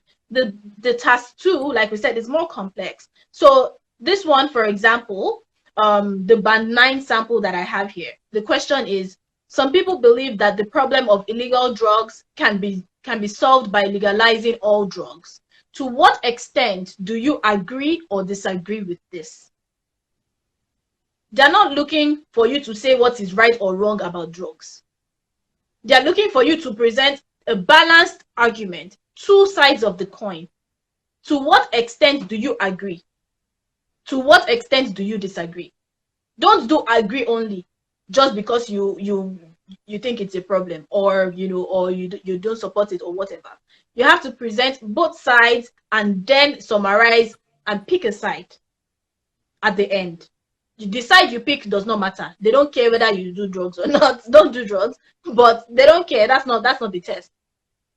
Now, for the band 6 example as well, sample. Now, what you need to be looking for when you get the slides is how they actually work, and the teacher's comment as well. So another example of a question that they can give you for task 2 is, students from rural areas often find it difficult to access university education. Some people think that it should become easier for them to study at universities. To what extent do you agree or disagree with this opinion? These questions, you don't see them coming. So you have to be prepared to think on your feet and actually put pen to paper and write something that makes sense. This is why people don't do well in writing, because it makes you think. Do you understand? It makes you think, and you have to actually be able to make an essay that makes sense, that is coherent. And you can see how they've paragraphed in this band 9. You can see that it's not just one block of words, of sentences. It has different paragraphs for different sections when they're talking about different things. In conclusion, this.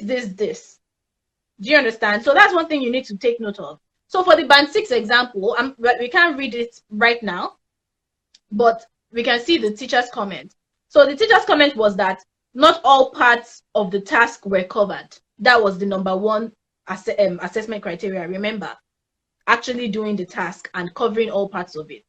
Now, the teacher also said the writer's position is relevant to task prompt. The main ideas are also relevant, but not all of them are developed well enough. When you say something, don't just mention it in passing. Explain it. Why do you feel so? However, on the other hand, on this, on the, you talk more. Do you understand? Like, it's like being in school. It's an exam. Do the most correctly, right? So, another comment from the teacher was that the information is presented coherently. It was evident that the writer progresses from one idea to another. The linking of words and phrases are used in a correct way. But this person still got band 6. So you can write well, and you can still get band 6 if you're not doing all those things that we've listed as part of the assessment criteria. Mm-hmm. Okay, so they also say that there are some attempts at using more sophisticated words, but many of them are incorrect. If you don't know the meaning of a word, don't use it. If you know the meaning of the word and you feel like it doesn't fit, your gut is telling you that this word does not fit here, don't use it. Because that is going to drop your score. Don't try to, overdo. It's very, very easy to try to overdo and say, oh yes, I know English, I'm going to bust their brain today. It's great, but know when to use what. There's time for everything. So also, even though there are some errors in grammar and punctuation, they don't make the meaning much harder to understand.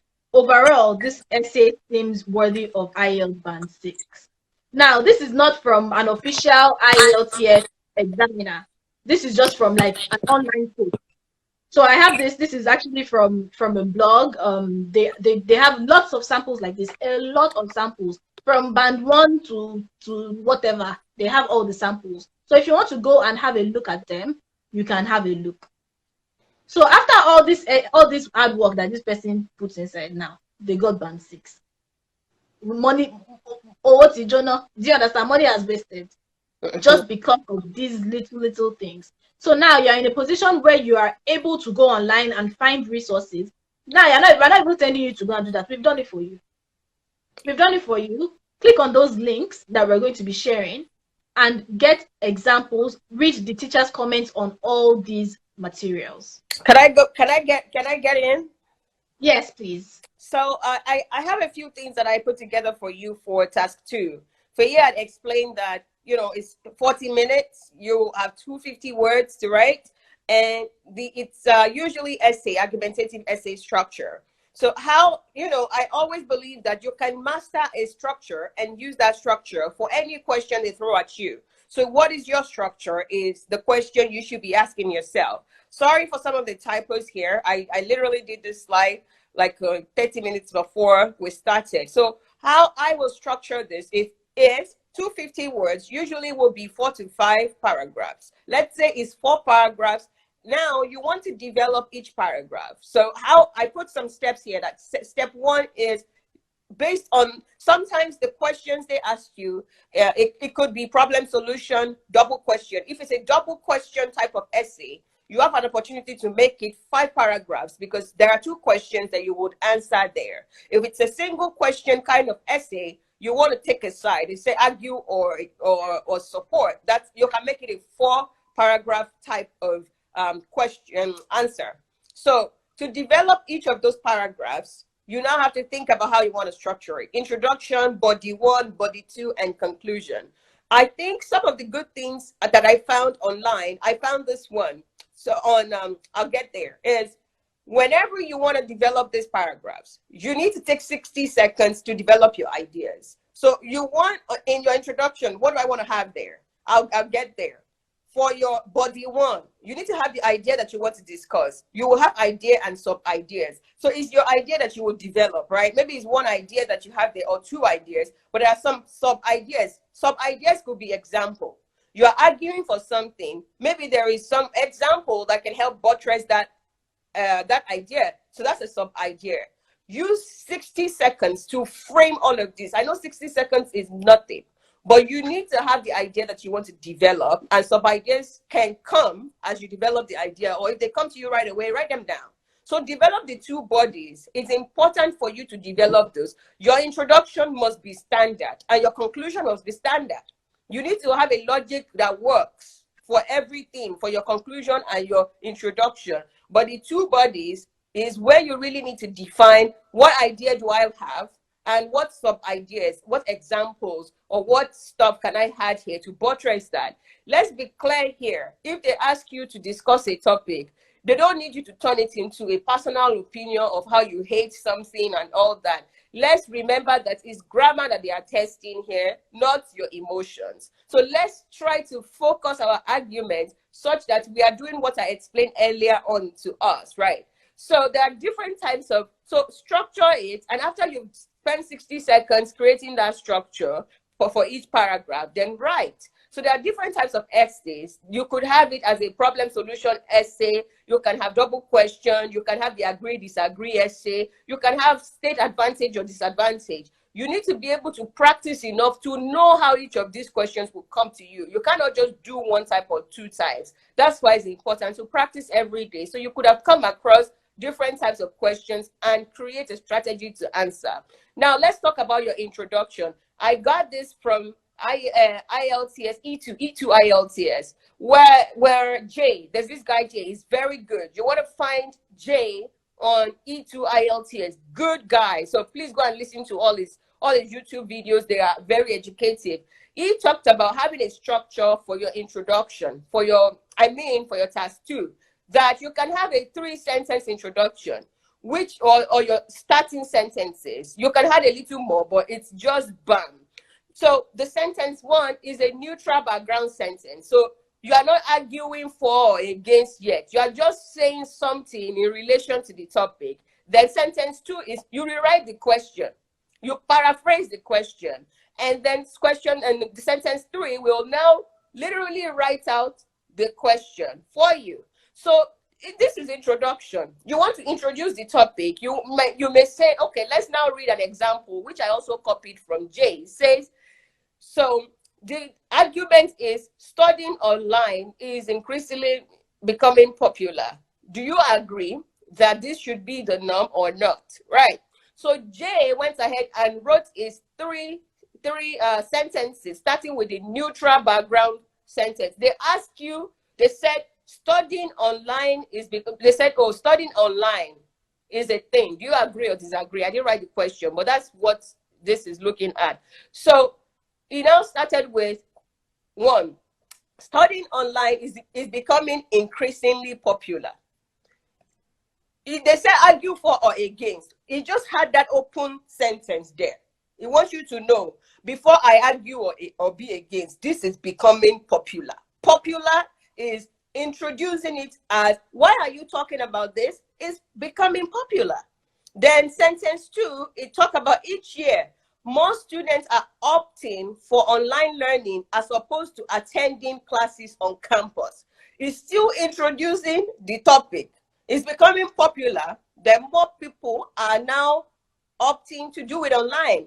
Then he now questioned sentence 3 is where he now said, in this essay, I will discuss the reasons why this is happening and put forward several solutions to tackle the issue. What does this do? He is now rephrasing the question. So it says, Jay said, for your sentence 3, just start with, this essay will, just put what you want to do there. Second one and first one is you are paraphrasing and introducing. So I think for any question that you get, you can decide to use this Jay's method. Instead of trying to wonder, how do I introduce this topic? Will I just tell them I'm talking about this? Have a sentence that tells them why you are discussing it. A neutral background. Is it a problem? Is it causing something? Is it becoming increasingly popular? Are people rioting because of this? Introduce the topic with a background sentence that doesn't show whether you agree or disagree. Then move on to rewrite the question and tell them what your essay will focus on. That is a whole paragraph, full stop. You have written that 3 sentences. You move on to your second paragraph where you will now say, are you arguing for, or and now argue for it. Now do the body there. Introduce your perspective, then go to paragraph 2 and go and develop the idea that you have put down as your argument. I hope this is making sense. I believe you need to have a structure for your opening and closing. Those two paragraphs should never be a problem. They should never be the reason why you score low points in IELTS. Structure them, have a good thing there going for you, understand how it works, and slot stuff in when it's required. Now, the body 1 and body 2 is where you need to use all the logics I explained earlier, all the connecting words, all the creating different types of sentences, making sure that you not only are using the very good sentences, but you're actually arguing for something. If you're arguing for something, please note, if it's not that they ask you to do argue for and against the same time. If they say argue for, please don't go and be arguing against at the same time. Pick your battles. Pick one battle and focus on supporting. Why are you picking that? One thing I'll say though, one thing I'll add there is that, you know, for you to have a balanced essay, what you can just say, it's not like you're going to focus on it, but you're going to say, while I understand that online study has benefits such as this, it is also important to know that this is also detrimental to the health of young students in this country. Do you understand what I'm saying? So it's just acknowledging, you know, the balance of it, right? So yeah. So the structure, I think you have explained how the steps work. The same, I have a slide here that also explain how task 1 work. I always recommend task 1. Maximum you want to do is 4 paragraphs. 3 paragraphs is ideal. Develop your idea. Introduce, body, close, goodbye. Flow. It's very important that it flows. You cannot introduce the main point in the introduction paragraph. You need to move it to the second paragraph. You cannot lump stuff up. You cannot start to close in the second paragraph. It needs to be in the third paragraph where you introduce that. Vocabulary is very, very important. When you are writing an informal letter to a friend, it's okay to use exclamation mark. It's okay to use contractions like I'd like, I'd like, or something like that. It is okay to do that because you are writing an informal letter. You cannot close an informal letter with yours faithfully. That is, you cannot talk like that to your friend. They're going to dock your mark for that. If you're writing to your friend, find the right closing for friends, for family, and for those kind of people. If you're writing a formal letter, remember to use the right opening and closing for that. Make sure that at all times you are considering the types of sentences and in each of those ones that you are working on to ensure that nobody is docking your mark or marking you, because when it's so informal, you could forget to use connecting words. There are some connecting words that are not appropriate for letters to friends. You cannot start to use too much, however, in furtherance and all that. They're too concentrated for letters to your friend. You can use words such as but, likewise, all of those, they still work, but they are more conversational, they are more friendly than the concentrated ones. So you want to really take note of that. So sentence, you need to make sure that you do not fall in the category of people who understand the structure, the flow works, but the grammar area is where they are lacking because of not using the right connecting words. And now you are getting 4 there, and now you end up in 5.5 or 6 with your IELTS. I believe your writing can improve and should improve. There is one slide though that I didn't share that I was supposed to share. So this slide is for it's like the first slide that I show you guys. It was for grading the first one, right? Task 1. This is the slide for grading task 2. If you are wondering why am I scoring low in task 2, this is how they broke it down.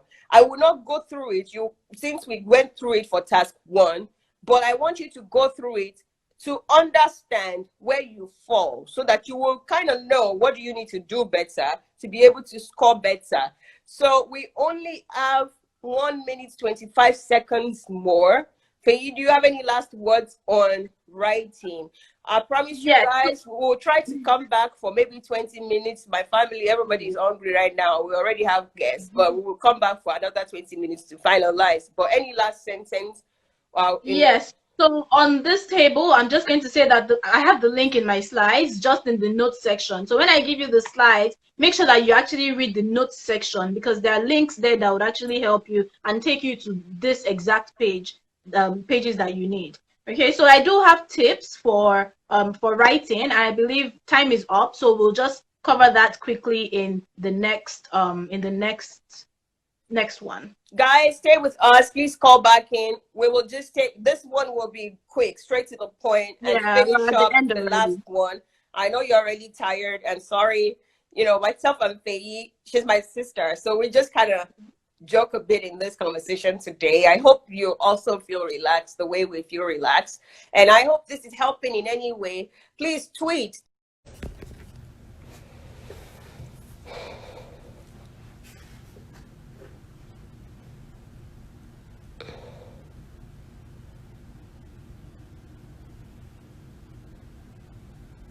Hello, everyone.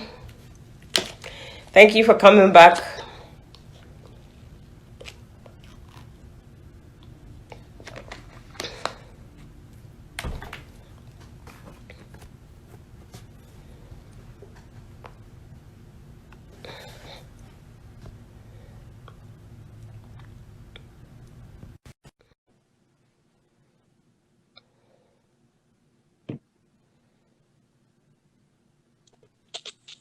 Hi. We Hi. have to make this last one quick because I actually have Yeah. another meeting. Oh, No, okay. I'm kind of eating into my next meeting, guys. So we'll try to Oh, keep this quick so that I can yes, also go enjoy my other yes, meeting. yes. So, do we want to wait for more people to join, or should we just No, jump they right can into watch it it? later. So what Okay, slide should I okay. put up? All right, awesome. So the tips that I have, so it's just the tips. Yeah, that one. So is it? No. So the tips that start with write legibly should be. I think we went through the tips. You went No, through the tips first. no. Okay, so I'm just gonna. I can just say them. No, Okay. it's weird how you have this. Okay, so my first tip is to write legibly. A lot of people don't have good handwriting. It's very important for you to write legibly. If they can't see what you're writing, then there's no essay. Do you understand? Then there's no answer. They're not seeing what you're writing. So there's no point even bothering yourself if you're not going to write legibly. Write legibly so that they can actually see your answer to the questions and read your essays properly.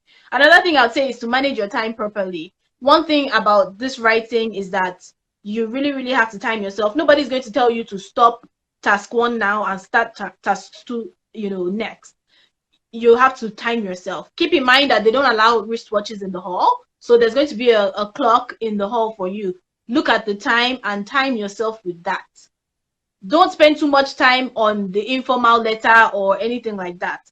Spend more time on the essay because that is more critical to you. They both have the same weight in terms of marks, but the second one is a more difficult essay to write. Okay, so next I would say is avoid grammatical errors and spelling. Dr. Can, Addy can we already. jump to can we jump to the last one because I have another meeting. Yes. Okay, so well, yeah. So They'll get the examples. slides. Yeah. Okay. So I just wanted to mention that examples there, where, those kind of things, make sure you take note of them. So that's the end, actually. Punctuations and all of that are all there. You can find that on the slides. So I have a list of resources on here. You're going to get all of that anyway, so it's okay. And yeah, that's actually it. So yeah, We just didn't go do subscribe to reading. the channel. That's it. Reading. You have some reading? No. Did we do reading? Yeah, we did reading. Okay. Yeah. Great. Right? People in the comments. Oh, did we do reading, guys?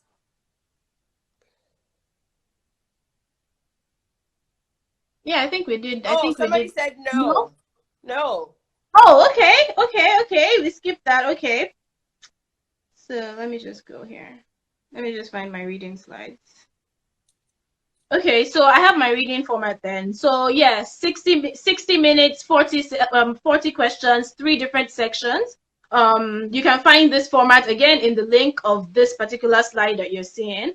Assessment criteria, they read for the general sense of it. You know, are you understanding what you're reading? They've given you this essay. Can you comprehend what is there? Same thing we've said for all the other ones. Comprehension, read to understand and be able to, you know, reaffirm what you've read and what you stated. So read for details. One thing that I do, apart from underlining important details in the test, I actually write out as well. So the level of importance based on what I think, based on the questions, right? So you're going to have the questions with you and the answer sheet anyway, okay, and the text. So it's okay for you to refer back to the text if you're not sure of something. So if you have enough time at the end, always cross-check to make sure that you got things right.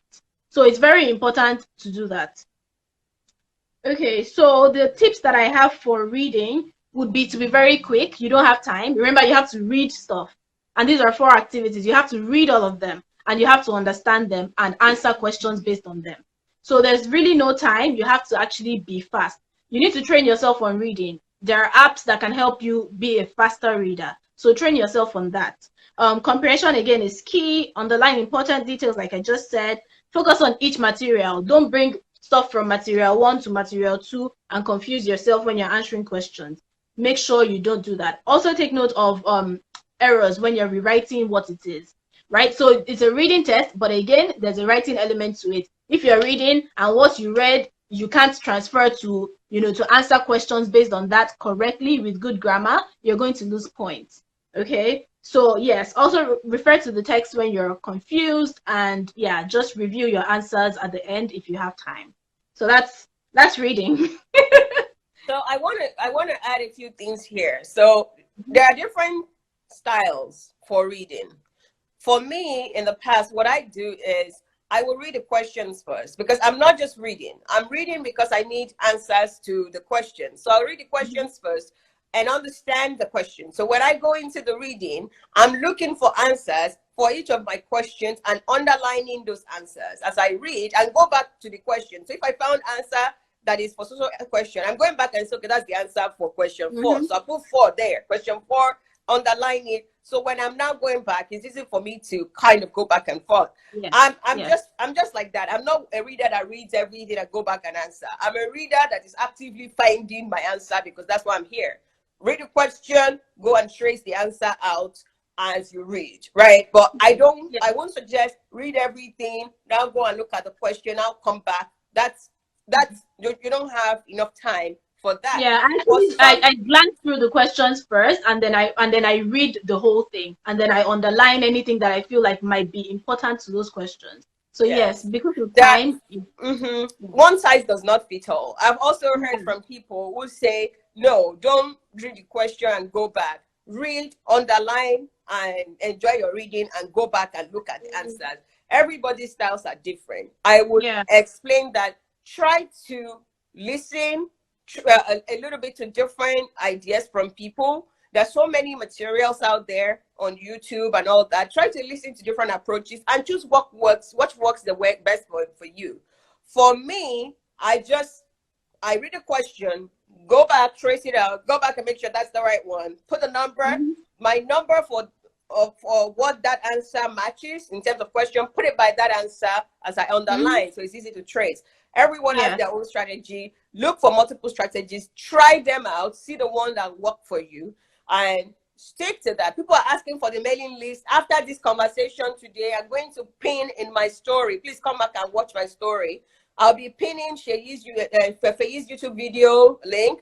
Please subscribe to our YouTube channel. I'll be pinning my YouTube channel. Please go and watch all the different videos. You'll help me gain views. And subscribe to the YouTube channel. I will also pin my mailing list for those of you who said you are not on the mailing list. You can swipe up and sign up to the mailing list. And moving forward, you will be getting slides. If you happen to be watching my old YouTube videos and you are wondering where are the links, when my next email, I'm going to email out all the different links for those slides, including the one that Feyi will combine for us, all the different slides, so that you can have access to all those slides. So as you watch those videos, You can know where the slides are, download them for your own use, and yeah, that'll be easy for you to kind of go through. One thing that I really do not take for granted is that you are here. You are here because you want to get to Canada. You desire this. You want it. And that's why you will spend over 2 hours talking to us. I want to let you know that the same way you believe in yourself, we believe in you. We believe that it is possible. I didn't come to Canada because it was easy, or I just know I could do it. The first way to conquer this is believe in the fact that you can do it. If Feyi's husband can get CLB 10, I got CLB 9. There is nothing stopping you. Ielts is an exam that requires strategy. They are not only marking your grammar, how correct they have. They will not forgive your inability to structure. So understand the strategy that will work. We want you to understand that, because you cannot keep going and rewriting IELTS and be scoring 8.5. You are definitely doing something wrong. Please rewatch this video when you want. It will be available. I'll put it on my YouTube channel. I'll also put it on my page. Rewatch it. If you need more insight, like I said to you, you need to do mock exams. You need to do at least 2 mock exams. One when you're already 2 weeks into your practice, so you know this is my starting point. One when you're 2 weeks into the 2 weeks close to the exam date. I want you to do your mock so you can have a clear idea what your proposed potential score is. So with that in mind, you can know whether to intensify the level at which you are going for the next 2 weeks, so that you'll be able to get to your CLB 10 level. I know for a fact that it is possible. I know that if all of these people do it, you too can. As I keep talking about, it is not important to come to Canada as a permanent resident. If you feel like you have done everything possible and this is not working, pass through other routes. There are different other routes that you can explore. But you want to make sure that you have given this your best before you dump it. Please, if you have done this 3 times, 4 times, I want to admonish it. Give it one last chance. Try to incorporate a couple of hints that you heard here today. Micro listening, writing your mock exams, and letting a professional mark it for you. Ensuring that you put enough time into preparing for IELTS. Understanding the strategy of each of these parts. I believe that if you put all of those into action and add some prayers, because God factor cannot be ignored. Adding all of those together, it is our hope that you will get what you want for IELTS general training and be able to proudly come and share with us. I know some of you have been joining weekly. You have some testimonies. Please come and share those testimonies so that we can use it to encourage other people who are already at the path of giving up. Let them know how these different conversations have blessed you, so that we will share with others. Please, if you are on this program today, please share these programs with your colleagues, with your friends who need it. Share them on your page, even if you're not forwarding it to someone directly. It doesn't cost you money to support Feyi or to support myself. We are not asking you to give us money. Some people are charging you. I have a mentorship program I'm taking on mentees. It's not free. You from it, right? But this one you have access to free. Promote it to other people. We are talking about different issues happening in Africa. How people don't have positive role models. How they are following all this slave queen around. You are guilty because you are refusing to publicize what people like us are doing. You are refusing to use your platform to help us publicize it so more people can know us, so that we can knock down the enmity, which is wrong role models that our society has continued to have. It's going to help our country if people like me have 200,000 followers on Instagram. All your young girls that are refusing to learn, put them in touch with us by sharing about these programs. I so much believe in you. I believe in Nigerians. I believe in Nigerian youths. I believe in Nigerian women, because I am one of you. If I could do all of this, if Feyi could do all of this, I believe that we don't have 2 heads. You too can. You are awesome, Feyi. Thank you for taking time to share with my audience and your audience today. Thank you for all the work you do. As I No said to worries. you guys earlier, Feyi is an inspiration wraparound in beauty, gentility, and honesty. I have watched her grow, and I cannot tell you how far I have come to admire and love and appreciate her. She, Thank like, you. like I said, she's out there trying to do as much as she can because people like me are every day doing. So she's challenged to do more for our community. So I'm very happy to see her start a YouTube channel, believing that, yeah, my sister is doing these things. Let me to help in my own little capability. Nigerians, you are intelligent. You are enough. You are good enough for Canada. Hold your head high. Walk with your shoulder busting. Let's get this party started. Let's go get the IELTS registered for. Your goal by the end of the year is to be able to say, I got the IELTS done and I killed it. I'm looking forward to hearing back from you that you did it and you have been successful. Fingers Again, crossed. thank you all for joining. I don't always want to go, but I have another meeting. Faye, do you have any last words for us before we go? Well, I want to say thank you so much for the platform. I always just look for ways to help and help and help.